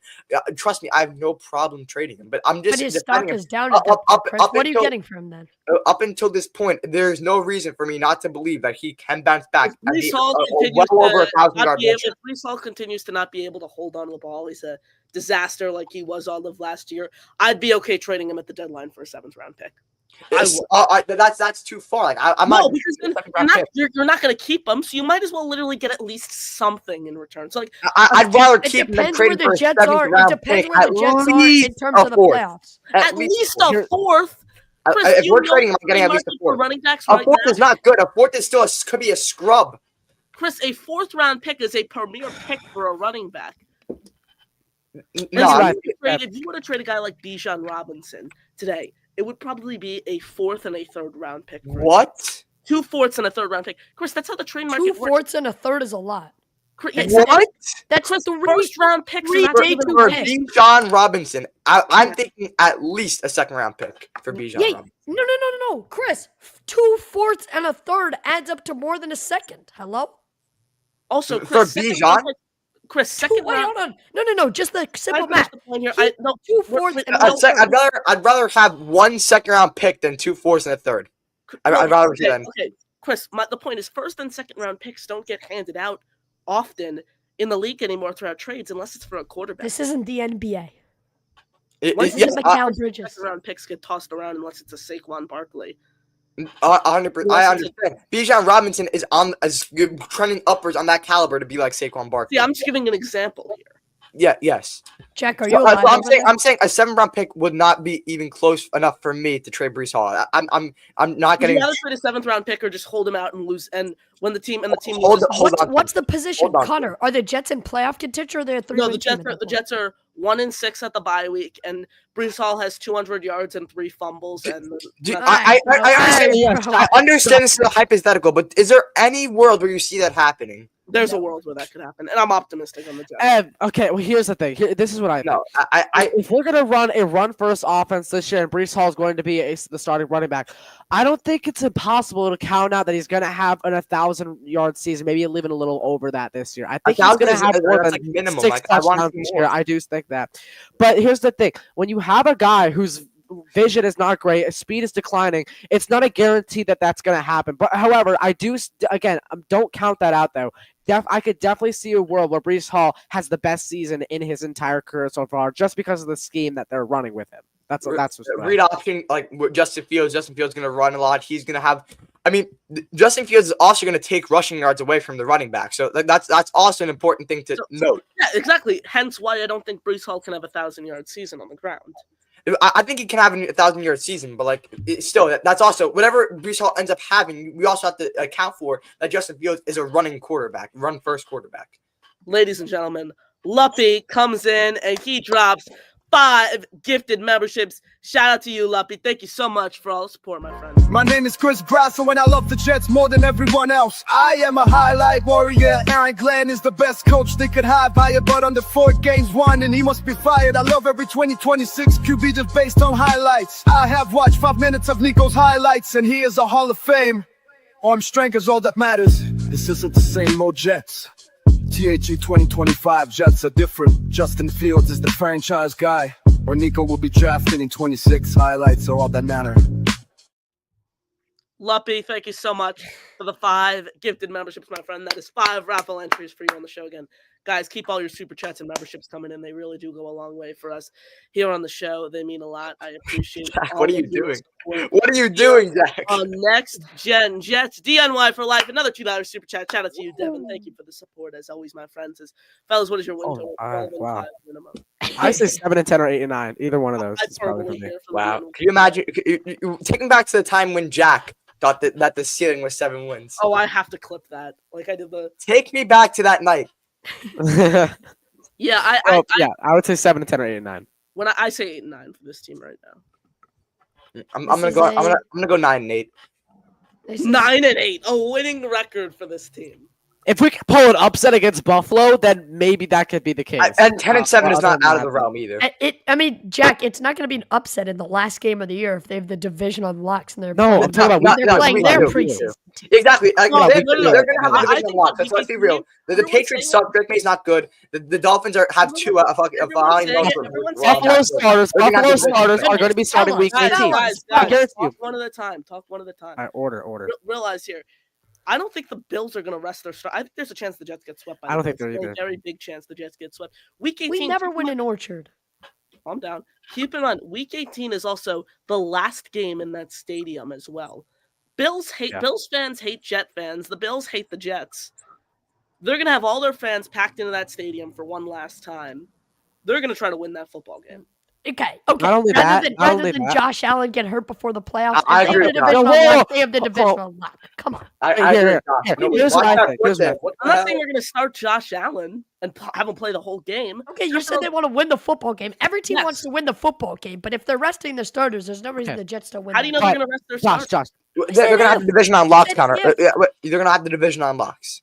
Chris, I mean, you think the Jets are going 9 and 8, so Jets. I told you the Bills are going to be better than 9-8. Drake May is not good. The Dolphins have Tua and Zach Wilson as their quarterback room. The Bills will have the division on locks. Okay, but here, not only the division, but yet because everyone thought the Jets were winning at least 10 games last year. And I think the thing about the Bills.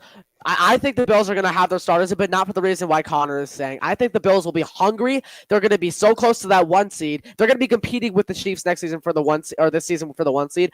I don't see them resting their starters week 18. I don't know if the Chiefs are in 1 seed contention. Yes, they are. Just because they lost the Super Bowl does not mean they want one. No, seed. I'm not even saying just because they lost Super Bowl. All their games last year were one-score games. Like if you take out that call, team's great. Being able to close one-score games and being able to play tight football, where they're able to come away. Why'd with the it. Jets if you score go so into many every fourth-quarter if you go leads? into every They suck. end of a Chiefs game, if you go into every end of a Chiefs game and you take away that one penalty that put it over the hump. Chris, that's like the tendency of a Jet fan, and I do that myself too. It's always the what-if game, but the bottom line is this team won. They won 14 games last year. They won 15 games, however many games they won, and they still made it to a Super Bowl. I'm looking out for a Chiefs regression. You call me crazy. I'm sorry, King Jamie the Mad. They're not gonna. I don't think they're gonna miss the playoffs, but they're just not gonna be as fantastic as last year. Bro, bringing up that Patrick Mahomes missing the playoffs as a possibility is wild. Yeah, and I've heard he's like a monster in training camp right now. So there's no. I said I don't think. I said I don't think they're gonna be a 1-seed contention. I didn't say they're gonna miss the playoffs. Patrick Mahomes' career evolution based off his training camp. Nwangwu will be the kick returner. I don't want to roster. I don't think so. I don't know. I don't think so.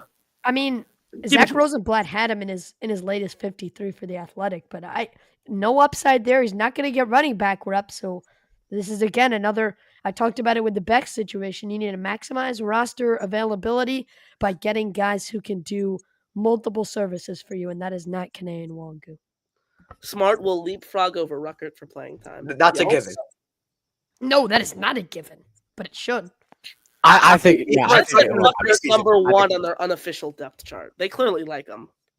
The unofficial depth chart just because they can't do nothing. rookies. It's not even created by it means how the team stands on X player. That's what it means. That's not created by anybody. It's created by people. It's created by the head coach.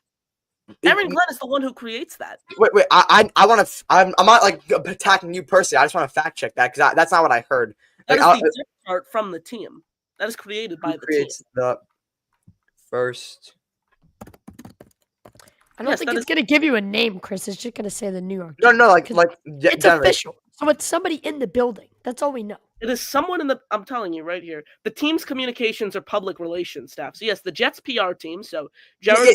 That's not Aaron Glenn. That is calm not. down. Let me explain it. Jeez. Jared Lindley, who does a great job, head of the Jets PR team, sits down with the coaching staff and gets a gauge on it, and then he writes that report, which is the depth chart. So are you sure that he sits down with AG as part of that process? He sits down with someone he sits down with a higher up, whether it's someone in the front office or the coaching staff, who is either Aaron Glenn or the head coach of the team, or talking to someone very, very close to the head coach of the team, and that's how the unofficial depth chart is. So are we sure they sit down and talk, or just is that their own? Yes, no, it is not their own opinion, Chris. The PR team does not watch practice. So that you're telling I need to know how that works. I'm not taking in that. So don't believe it. Don't believe it then. Yeah, I'm not believing that they actually that high. It's not life or death. There's nothing. They have eyes. They have eyes and a brain. They cannot be that high on Ruckert. I mean, AG always talks about rookies earning these jobs. I think that's maybe why he didn't want to, give Mason Taylor that job right away. I don't like Ruckert. I really don't. I mean, he gives you nothing as a blocker. I understand he's a Long Island kid entering the final year of his deal. I'm done riding the coattails, though, of that. It's put up or shut up for Jeremy Ruckert at this point. 100%. I mean, the coaching staff does this all the time with, whatever. We'll create these fake hypotheticals. According to Aaron Glenn, Josh Myers is still in great contention for the starting center job over Joe Tippmann, who I believe can take a big step forward and, be a Pro Bowl caliber guy this year. So there's definitely some question marks with the legitimacy of a couple of these, quote unquote battles that Aaron Glenn's having during training camp. Ladies and gentlemen, DNY for life. Again! 5 more raffle entries right here on the show. He clearly wants to win the raffle prizes here on NY Flight Jets Talk. Next Gen Jets, baby. You play to win the game. Tell him, Herm. DNY for life. Devin, thank you so much, my friend. That is 5 more raffle entries for you right here on the show. Thank you so much for all your support, and thank you for the 5 gifted memberships right here on NY Flight Jets Talk. Much appreciated here on the show. If you hear your name called, thank DNY for life. Spin Max, Sean, Aurora, Smoke Champ, John, you've all received gifted memberships. Thanks to our friend DNY for life. Again, thank you all for joining us here on Next Gen Jets. Make sure you all smash that like button and hit subscribe because it's completely free and it helps us grow a ton here on the show. We are chasing 2,000 subscribers right here on the channel, so help get us there. And again, our raffle entry, which all you guys have been so gracious to, for contributing towards today, every $2 super chat or gifted membership gives you an opportunity to enter into our membership raffle, and we're drawing prizes on August 15th, folks. So get all your raffles in. We appreciate your support here on the show. Thank you all for tuning in here on NY Flight Jets Talk.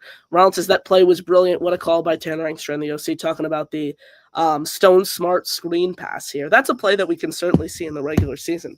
When you get a guy like Mason Taylor, for example, who has strong hands, speedy guy, a route runner. I like that play design. Maybe we could see that with Beck. See that with Beck. We could see that with Arian Smith. Like, you could see that with the receivers too. Like, there are going to be a lot of cool play designs with this motion, Chris. Great. I've seen it all camp. I love what I'm seeing from the offensive play calling perspective. And might be getting ahead of ourselves, but like, what's going to define Glenn as a coach?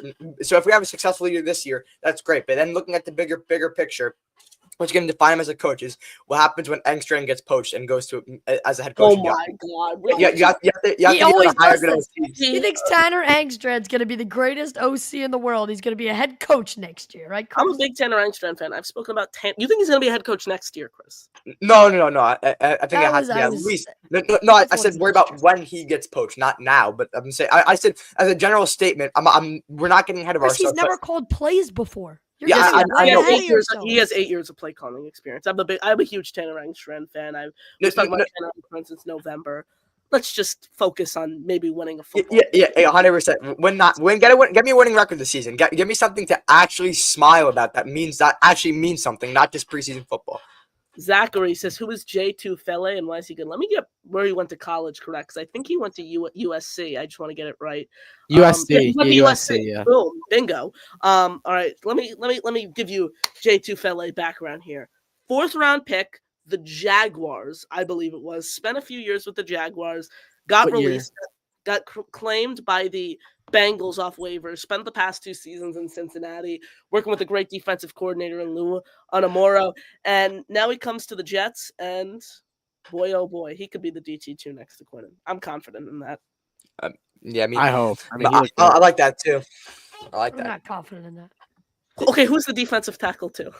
No, I mean the door is wide open. I'll be the first to tell you. I'm not confident that he wins the job from this one preseason So game. who wins He needs the to job? continue to prove it. Nandi's a veteran option there. Nandi, I don't think is making the team. I think that's like, it might be getting too far ahead of ourselves because like Nandi, Because they brought him in. He's a veteran presence. On a non-guaranteed contract. He has done nothing throughout the summer. Like, I'd rather look at some of these UDFAs over Derek Nandi. Peyton Page. Another guy, Fatorma Moba. What's up with Coward? Is he still hurt? Yeah, he's dealing with an ankle, I think it is. Am I right? Is he going to be good by next week or 2 weeks? I don't think he traveled with the team. All the injured players didn't travel with the team, though. That's what they just do in the preseason. So, yeah, that's just protocol throughout the preseason. Ronald says safety is deep and DB room is really deep, leading with MC2 and Sauce. The defense is solid. See guys like Qantas Stiggers continuously step up. We see, all these guys make impacts. Malachi Moore is someone who's flashed for me throughout the summer, throughout training camp. We saw him in action yesterday. Andre Cisco, obviously. Love Cisco. You guys spoke about earlier on. We had Brandon on the show. So the secondary looks nice, and when you pair it with such a experienced coaching staff, I think it's going to be a really nice unit. I think if we kept Eccles, he would have had a huge, huge leap. I think a fun fact about Andre Cisco, he is next up on the Elijah Moore duct tape jersey rotation. I have an Elijah Moore jersey. I was using an Aaron Rodgers jersey last year and the year before that, and will now be used as an Andre Cisco jersey with duct tape and a Sharpie. So I'm high on Andre Cisco. What if Nico is the next one after Cisco? If I'm not buying a Nico jersey, I'm not buying. He doesn't know how to spell it, so he wouldn't be able to do it. From now on, I will not buy any quarterback jersey until like they're retired or already proven themselves, because I'm not a superstitious. That's the guy who just purchased the Justin Fields jersey. I'm not a superstitious person, but like just bought a Justin Fields jersey maybe 2 months ago. I'm not a superstitious person, but like it's sketchy. Justin Fields gave us one of the biggest scares since the first Aaron Rodgers injury in camp. There was an Aaron Rodgers like injury before the like his first ever game was a Jet in camp, right? I remember that. Something was it was like a calf strain. It was something I think. Yeah, something like that. And then so every time there's been like an injury scare. So like until they're proven, I'm gonna let that not happen again. Back to Ronald's point about the secondary. I've been meaning to talk about this whole episode, and I don't think I have yet, but absolutely, I think this is the deepest part of this Jets team right now. I've been a big fan of Stiggers for a while now since he emerged last season. Another guy brings a lot of stuff to this roster. He has to make the 53 in my eyes, a guy who can slide around multiple corner positions, a guy who just overall brings a lot of depth to the secondary and plays it well when he's gotten his shine. I know Sauce got injured and DJ Reed was out a little bit of last year there, so we got some run at cornerback as well and a good backup for the nickel position as well. Overall, the secondary is deep. I'm really excited to see what they bring this year. I think that's going to be the highlight of this team in 2025. Ronald's is 52 Davis. Jamin Davis, first-round pedigree just a few years ago from the Washington football team, Commanders, Redskins, whatever they're called nowadays.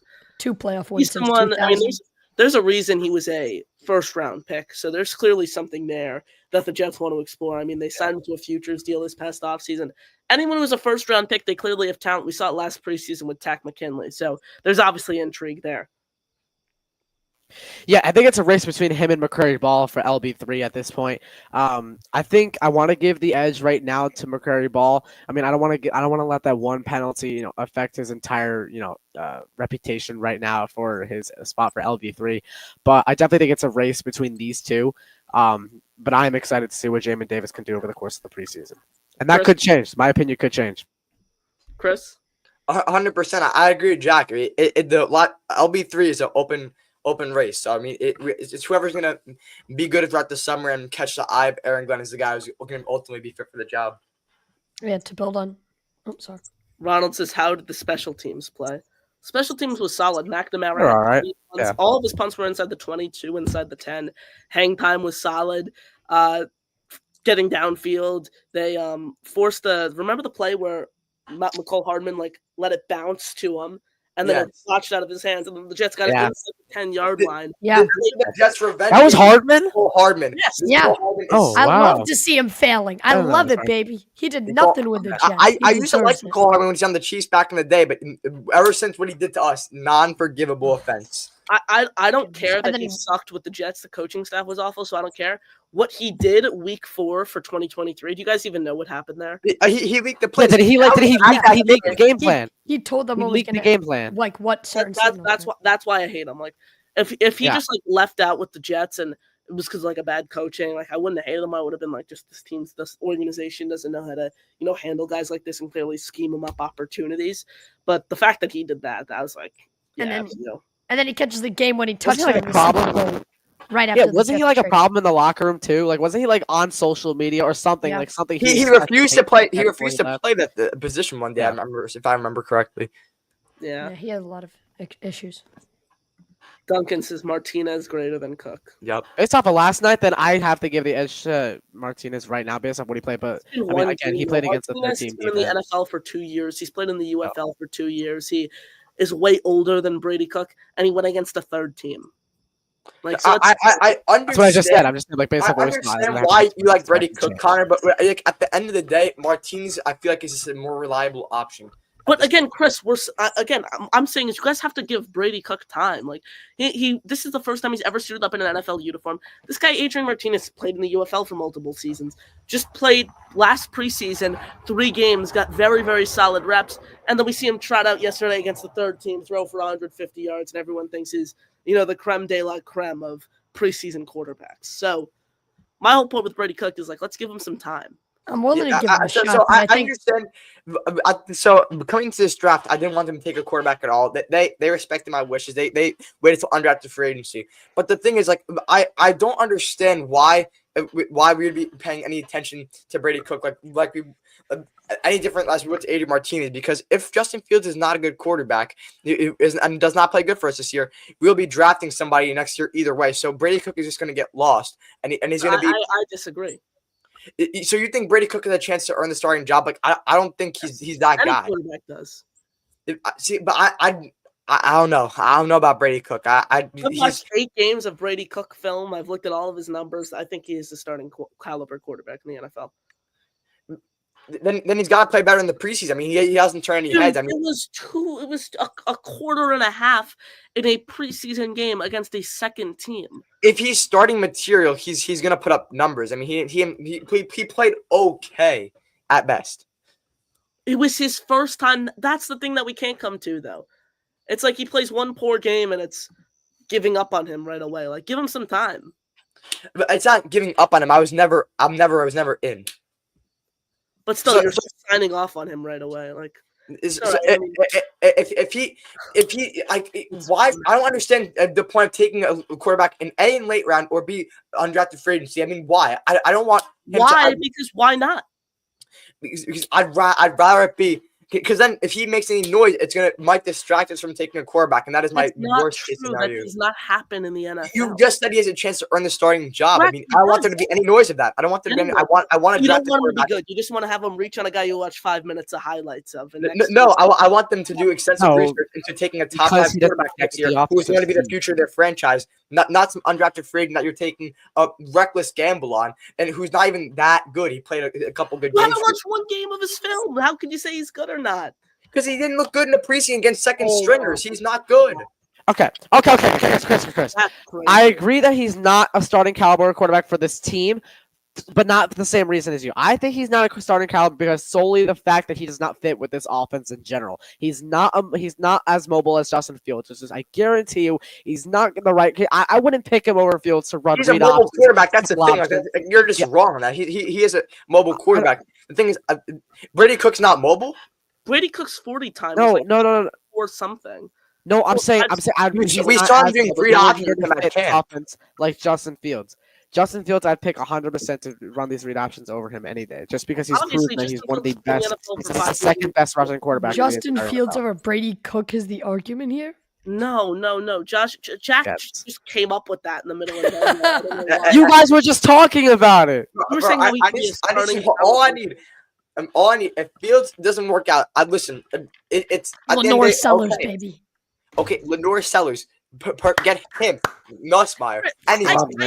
I'm not signing off on any quarterback when I haven't watched enough of them. All these quarterbacks were so hyped, and then Chris, you can even admit we watched the film. You were hyping up all these guys. None of them were. Garrett Nussmeier. Okay, he was slightly flawed, but we can both see why Garrett Nussmeier is. Nussmeier got injured. He's injured right now. No, all these different guys, all these quarterbacks are so overhyped. Like, see what they could do their final year. And then come okay, we're all going to be watching college football this season. I'm going to pay extremely close attention to college football this season. I'm so confused. Are you going to watch Tennessee or just Nico? Like, it's a genuine question. Like, I'm going to watch Tennessee. I'm going to be rooting for Nico because I like his game, but I'm going to watch every single quarterback. Like so much? I don't think I've actually asked. He's smooth. His arm motion is smooth. He has incredible arm strength, and he has a smooth throwing motion and good arm strength. And listen, if he gets better at using his eyes to manipulate the defense, a little bit stronger accuracy, and just better footwork and pocket presence, he can really be good, bro. Trust. Play the song. So what if UCLA and Tennessee face each other? Who are you rooting for? God, bro. I'm rooting for Nico to have a good game. This has nothing to do with the Jets. What are we doing? No. If Justin Fields is a franchise guy or Nico will be drafted in 26. Highlights. Alan says Joe Tippmann's a guard. That's what I took out of yesterday's game. Find a center in the offseason as AVT walks. By the way, why is Grasso yelling? Bro, I'm fired up, bro. Over preseason football. No, you guys are getting me fired up over Breece, over Brady Cook. Hey, Connor, it's Jets football. Jets football is back. Hey, man, baby, Jets football. And I was lucky enough to actually watch the game live yesterday. There's no way we're bashing me for being at a family event, bro. That's just not. This is not happening. Or watching by the way, double A. Shout out to Josh. I can't point at him. Shout out to Josh Woolever for keeping updated as to what's going on. I watched the entire game when I got home. Got home at like 11, and I put on the entire game. So I don't want to hear none of that.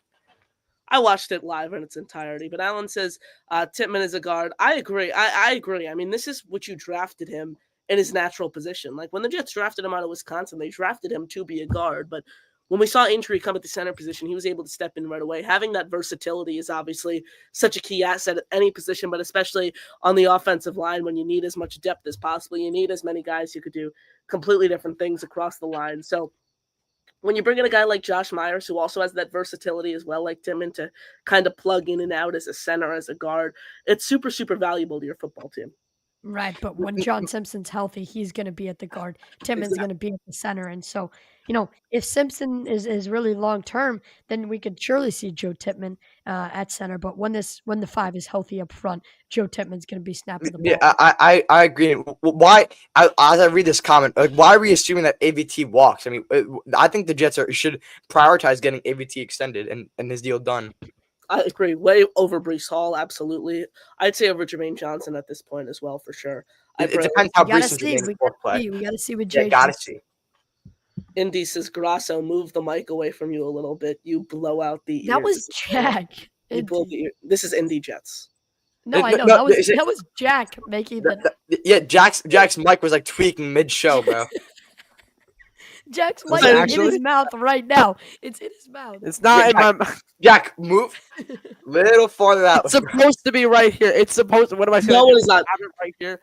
No, but Jack, right put it here. back and start yelling. You are not a pilot flying a plane. Move the mic a little bit. Jack, Alex, start yelling. Curious which one of these 4 gets a girl and decide the crappy Jets. Cotter love. We know I'm pulling. It is Cotter. Grasso. Chris, that is you, bro. What can I say, bro? Jack, please get outside once in a while. Damn. He's sunburned. He's sunburned right now, though. No, it's because he commented that. He commented that when we were talking about. I was having a deep combo with ChatGPT. That's what he commented that. 7:47. Yeah, he's coming for almost an hour ago. So Jesus. Rick says, Josh, how was camp? Rick, thank you for asking. Camp was awesome. Glad to be back, and Connor and I doing our daily Nets show, which has been a ton of fun. And I'm gonna be honest, getting the four back together here on Next Gen Jets has been a blast. Can't wait to do this all off season, all season long. Excuse me. On every post game show, when Chris Grasso is mad because Aaron Glenn made one bad decision, he's fired. Yo, we should make a segment every Jets loss of Chris's crash out. We should make it. All right, guys, it's time for Chris's crash out now. Chris, didn't you say you were like throwing stuff after the Steelers game? Yes, I did say I was. The Steelers game was the point where I was the most sad out of any season. He shed a tear. Tears ran down my face, but I did not cry. It was you and Jack who cried during games. Yes. No, I cried out of anger. I didn't cry. I was too good to cry at the Jets. Like, bro, this is just true love. That are only felt by some. True love. If you love someone, you I cried after week 3 of 2023, but then I realized, like, what am I doing? Was that the Patriot game? Yeah, I was at that game. Yes. Like, if they find a way to break my heart no matter what. Dude, he dropped the Hail Mary on my life. Randall Cobb dropped that. I sent him a lengthy Instagram DM after that game. How did he drop that? Oh my gosh, Chris, bro, come on. He's like calling Zach Wilson on Instagram after every game. No, I was after Randall Cobb. I was after Cobb. He dropped that. He dropped that ball. That is on Chris, him. I'd like to see you get on an NFL field and try to catch a Hail Mary with like 10 other dudes. I'm not paid millions of dollars to do that. Thank you. I was just about to say that. Chris, were you crying after the Jets lost to the Steelers, or after Xavier got ejected from the Panthers preseason game for fighting? Which got you more mad? What? What? We know you're a Panthers fan, so were you mad when I'm not entertaining this? Oh, I remember this. Bro. You're Luke Kuechly Chris jersey, admitted right? to being a Panthers fan. Chris is like Fireman Ed. He like started off. I was ready to defend Fireman Ed. So all the Jets jerseys I have now, I'm close to having the entire Jets roster, starting lineup. All I need is the offensive line jerseys. No, you are not. I have Fields, Breece Hall, a Garrett Wilson jersey is coming. Defense. I have Sauce, Quinnen. Who else? I have also a wing jersey. Where's your Jamie and Sherwood jersey? Jamie and Sherwood jersey should come for my birthday. But what I really want when they get that when the new Gotham jerseys comes out, I want a Sauce one of that. I'm gonna grab that. The ones that they're wearing for one game. Dude, no, it's more like a style thing. It's more like a collecting the jerseys type of thing. I don't really care how much you're gonna wear. Cool. It's like an icon. It's like an iconic one. And depending on how tough the jersey is, I mean, like that's actually gonna be like good to wear. Yeah. DNY bring back color rush. 5 months is at least with JJ coming back. Less Clemons, yes. Yes, JJ that is something to praise. Pup. That is something to praise. Pupless. activated off the PUP list earlier today. So yeah, we will see less of Michael Clemons. And when you look at an injury like that was still suffered earlier in the season, we're going to see the way that he is able to bounce back here. But I expect the Jets to kind of ease him in, and I think it's good to see it now. You have joint practices coming up, so I expect him to be eased back into this rotation, into this game plan throughout the joint practice. I don't know if we'll see him in full capacity throughout the preseason, but I certainly anticipate that we will see him at some point at the regular season to get things started. I think we'll see him in week 1. In what capacity, I don't know yet. Mm-hmm. Yeah. What do you guys think? Well, isn't Jermaine? I think Jermaine's going to be limited. If he's ready for week 1, he's definitely going to be limited. I think expect to see a lot of Michael Clemons in week 1. Okay, just expect to see a lot of Michael Clemons. That's all I have to say. Ladies and gentlemen, the best Dolphins content creator on the internet, TD Finstalk, is in the chat. Shout out to you, TD. He says, "Young men, listen to me. Save your life and become Dolphins fans. Jets will give at least we have of misery." Well, we have more recent playoff victory. I'm sorry, but I'd rather not. TD, you guys have Zach Wilson now. From my heart to you, Zach Wilson is all yours. TD. The last time the Dolphins won a playoff game, we did this backstage on the AFC East roundtable. The last time the Dolphins won a playoff game, your co-host and co-worker at the Roundtable Sports and the AFC East Roundtable, Colby Cochran, was not born. So the last time your team won a playoff game, Colby, who you share the screen with every Monday and Wednesday night, was not alive. So I'll definitely take the chance. He could probably clap right one back. You're not even a thought. Last time the Jets made the playoffs. Fail Mary, the 99-yard pick 6 to end the half. Oh my goodness! On Black Friday. Monday Night Miracle. Monday Night Miracle. Oh my God, Jack, what was that? What? Wait, what did he say? No, your mic, bro. Your mic blew up again. Okay, wait, hold on. Let me Thank you for joining us here on the show. I appreciate you all tuning in here on NY Flight Jets Talk. Thank you all for the memberships. I think we've got over 50 gifted memberships here on the show, along with a ton of super chats. So shout out to you all, TD. Thank you for tuning in here on the show. Thank you all for joining us here. Make sure you smash the like button, hit subscribe. Chris Grasso, Josh Woolever, Jack Cotter. I'm Connor Long here with you guys on Next Gen Jets. Shout out to all you guys. I appreciate all the support here on the show. We'll keep going with the chat. We have so many chats to get into here on the show. So let's go back to where we are. Oh my God, there are so many chats here on the show. Thank you so much. Oh my gosh. Nate says, rare to see the full puberty podcast all at once. Months mean football season. Oh, Nate, get used to it, bro. Get used to it. We're locked in. Oh yeah. Yeah. Go. Jack missed 4 shows in a row. It was or something like that. Okay, maybe it was 3 or 4. I wasn't here last week, unfortunately. I had to visit my sister's sleepaway camp, which was absolute hell. It was Jack, what was your excuse? Me and Josh were holding it down. What were you doing? I was very busy. No, you were at a WWE event. You can tell the audience the truth. Okay,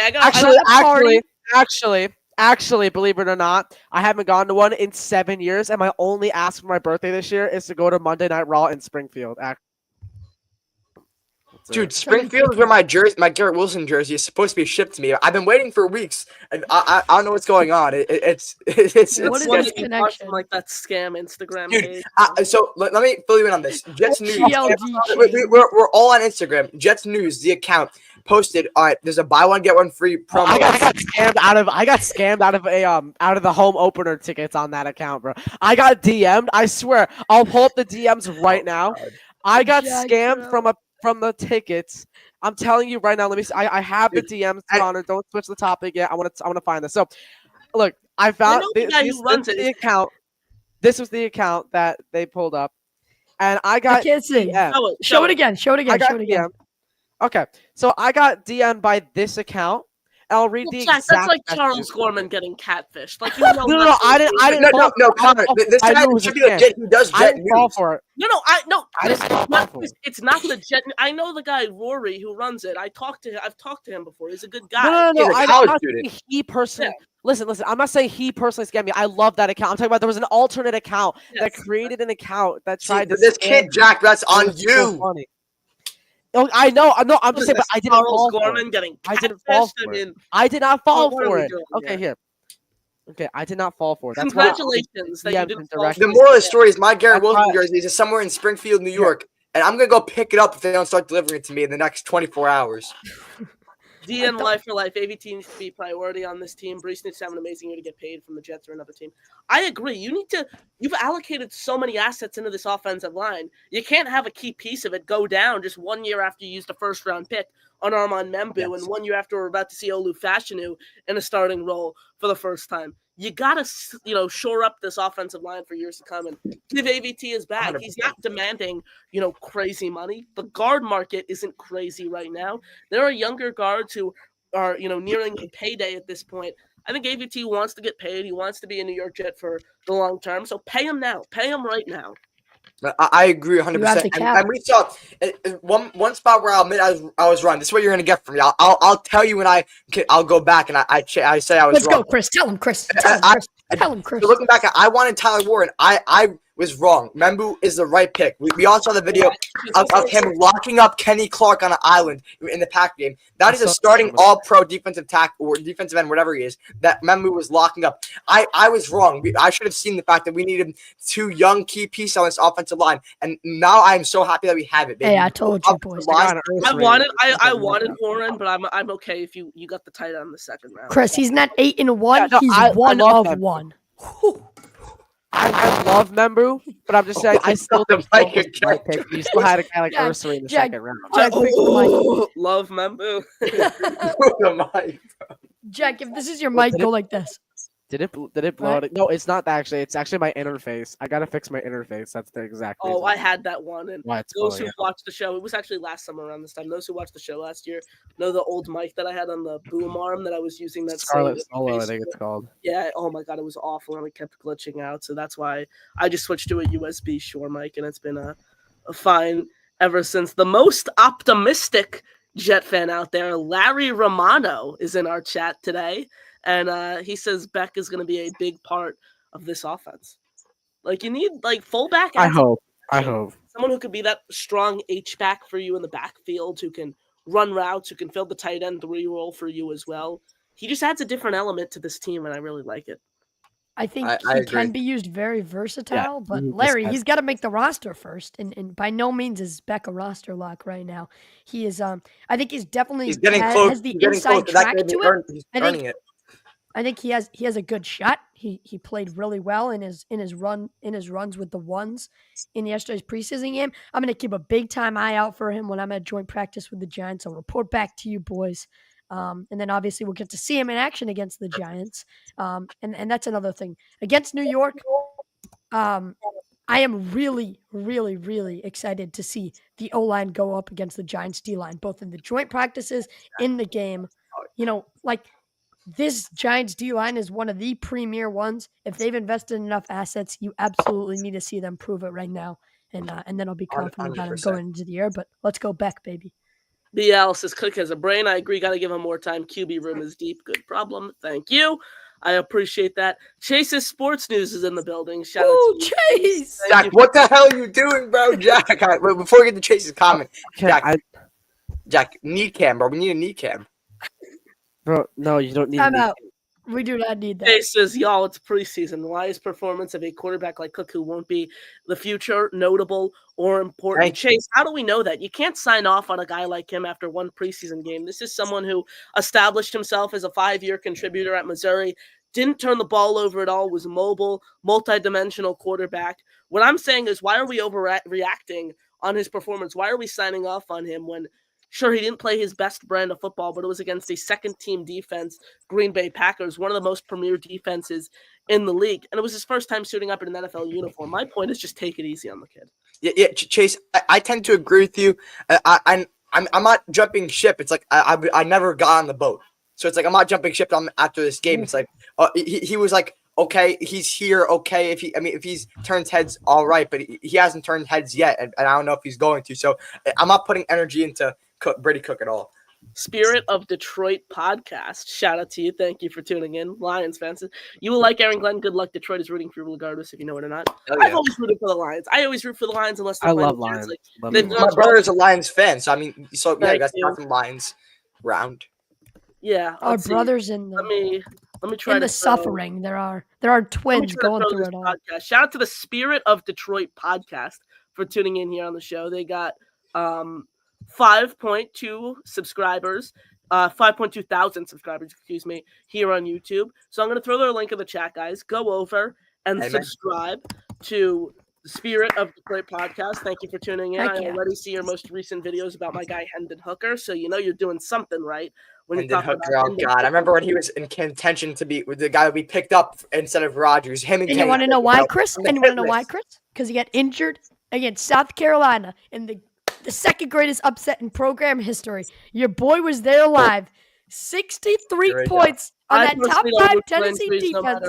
I personally don't remember. I personally don't root for any injuries whatsoever, but Hendon Hooker. I didn't root for an injury. I'm just telling you what happened. Nobody drops in $2 super chat. Shout out to you, nobody. Appreciate it. It's Lions fans here. Got you. Lions fans here. You Lions fans here. Can't speak. You boys got a great coach. Thank you, nobody. I appreciate it. I tend to think so, but amen, nobody. Chris would agree with you for sure. Bike These Nuts is great show, guys. Appreciate it. Mike will end with this one from TD, who says, "We will sweep you all this year." Oh, fuck no. Nope. No. My division predictions are as follows: the Buffalo Bills at 14-3, the New England Patriots at 9-8, the New York Jets at 8-9, and the Miami Dolphins at 5-12. Picking not only is it sacrilegious to predict the Patriots to go more than the Jets. Drake May's being a realist is frowned upon. No, it is sacrilegious. It is. You might get a beer bottle thrown at you by some unk at MetLife Stadium.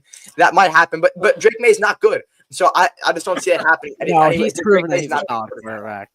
As much as I hate to say it, Drake May has proven that he's a solid quarterback. No, Connor, you love Drake May. Tell Jack that he has not proved a damn thing. Drake May hasn't proved a thing. He's shown certainly promising. You said he's proved that he's a solid quarterback. I mean, as much as one, he had no talent last year. That's the issue. And why do any of us love Drake May? We should all be praying on his downfall. Order of 4, fellas. Calm down. Guys, he had 12 starts last year with no talent whatsoever. 12 starts, 66.6% completion rate, 2,200 yards, and that's satanic. 66.6. Yeah, and Gerard Mayo was your head coach. 66.6 is. I said that was satanic. You're lagging here, Connor. The completion percentage from hell. Oh my God! Of course, that is above average. That's almost 70%. That's not by Drake May. Okay. Patriots fans are going to hell. Whoa. I do not condone that type of behavior. Come on, Chris. I like everyone around here. We have a ton of great Patriots fans who tune in here on the show. So shout out to all you fans. Shout out to all you guys. Jets, Patriots. So the Patriots fans tuning in here are the minority. Most of them are Tom Brady ass-kissing assholes, bro.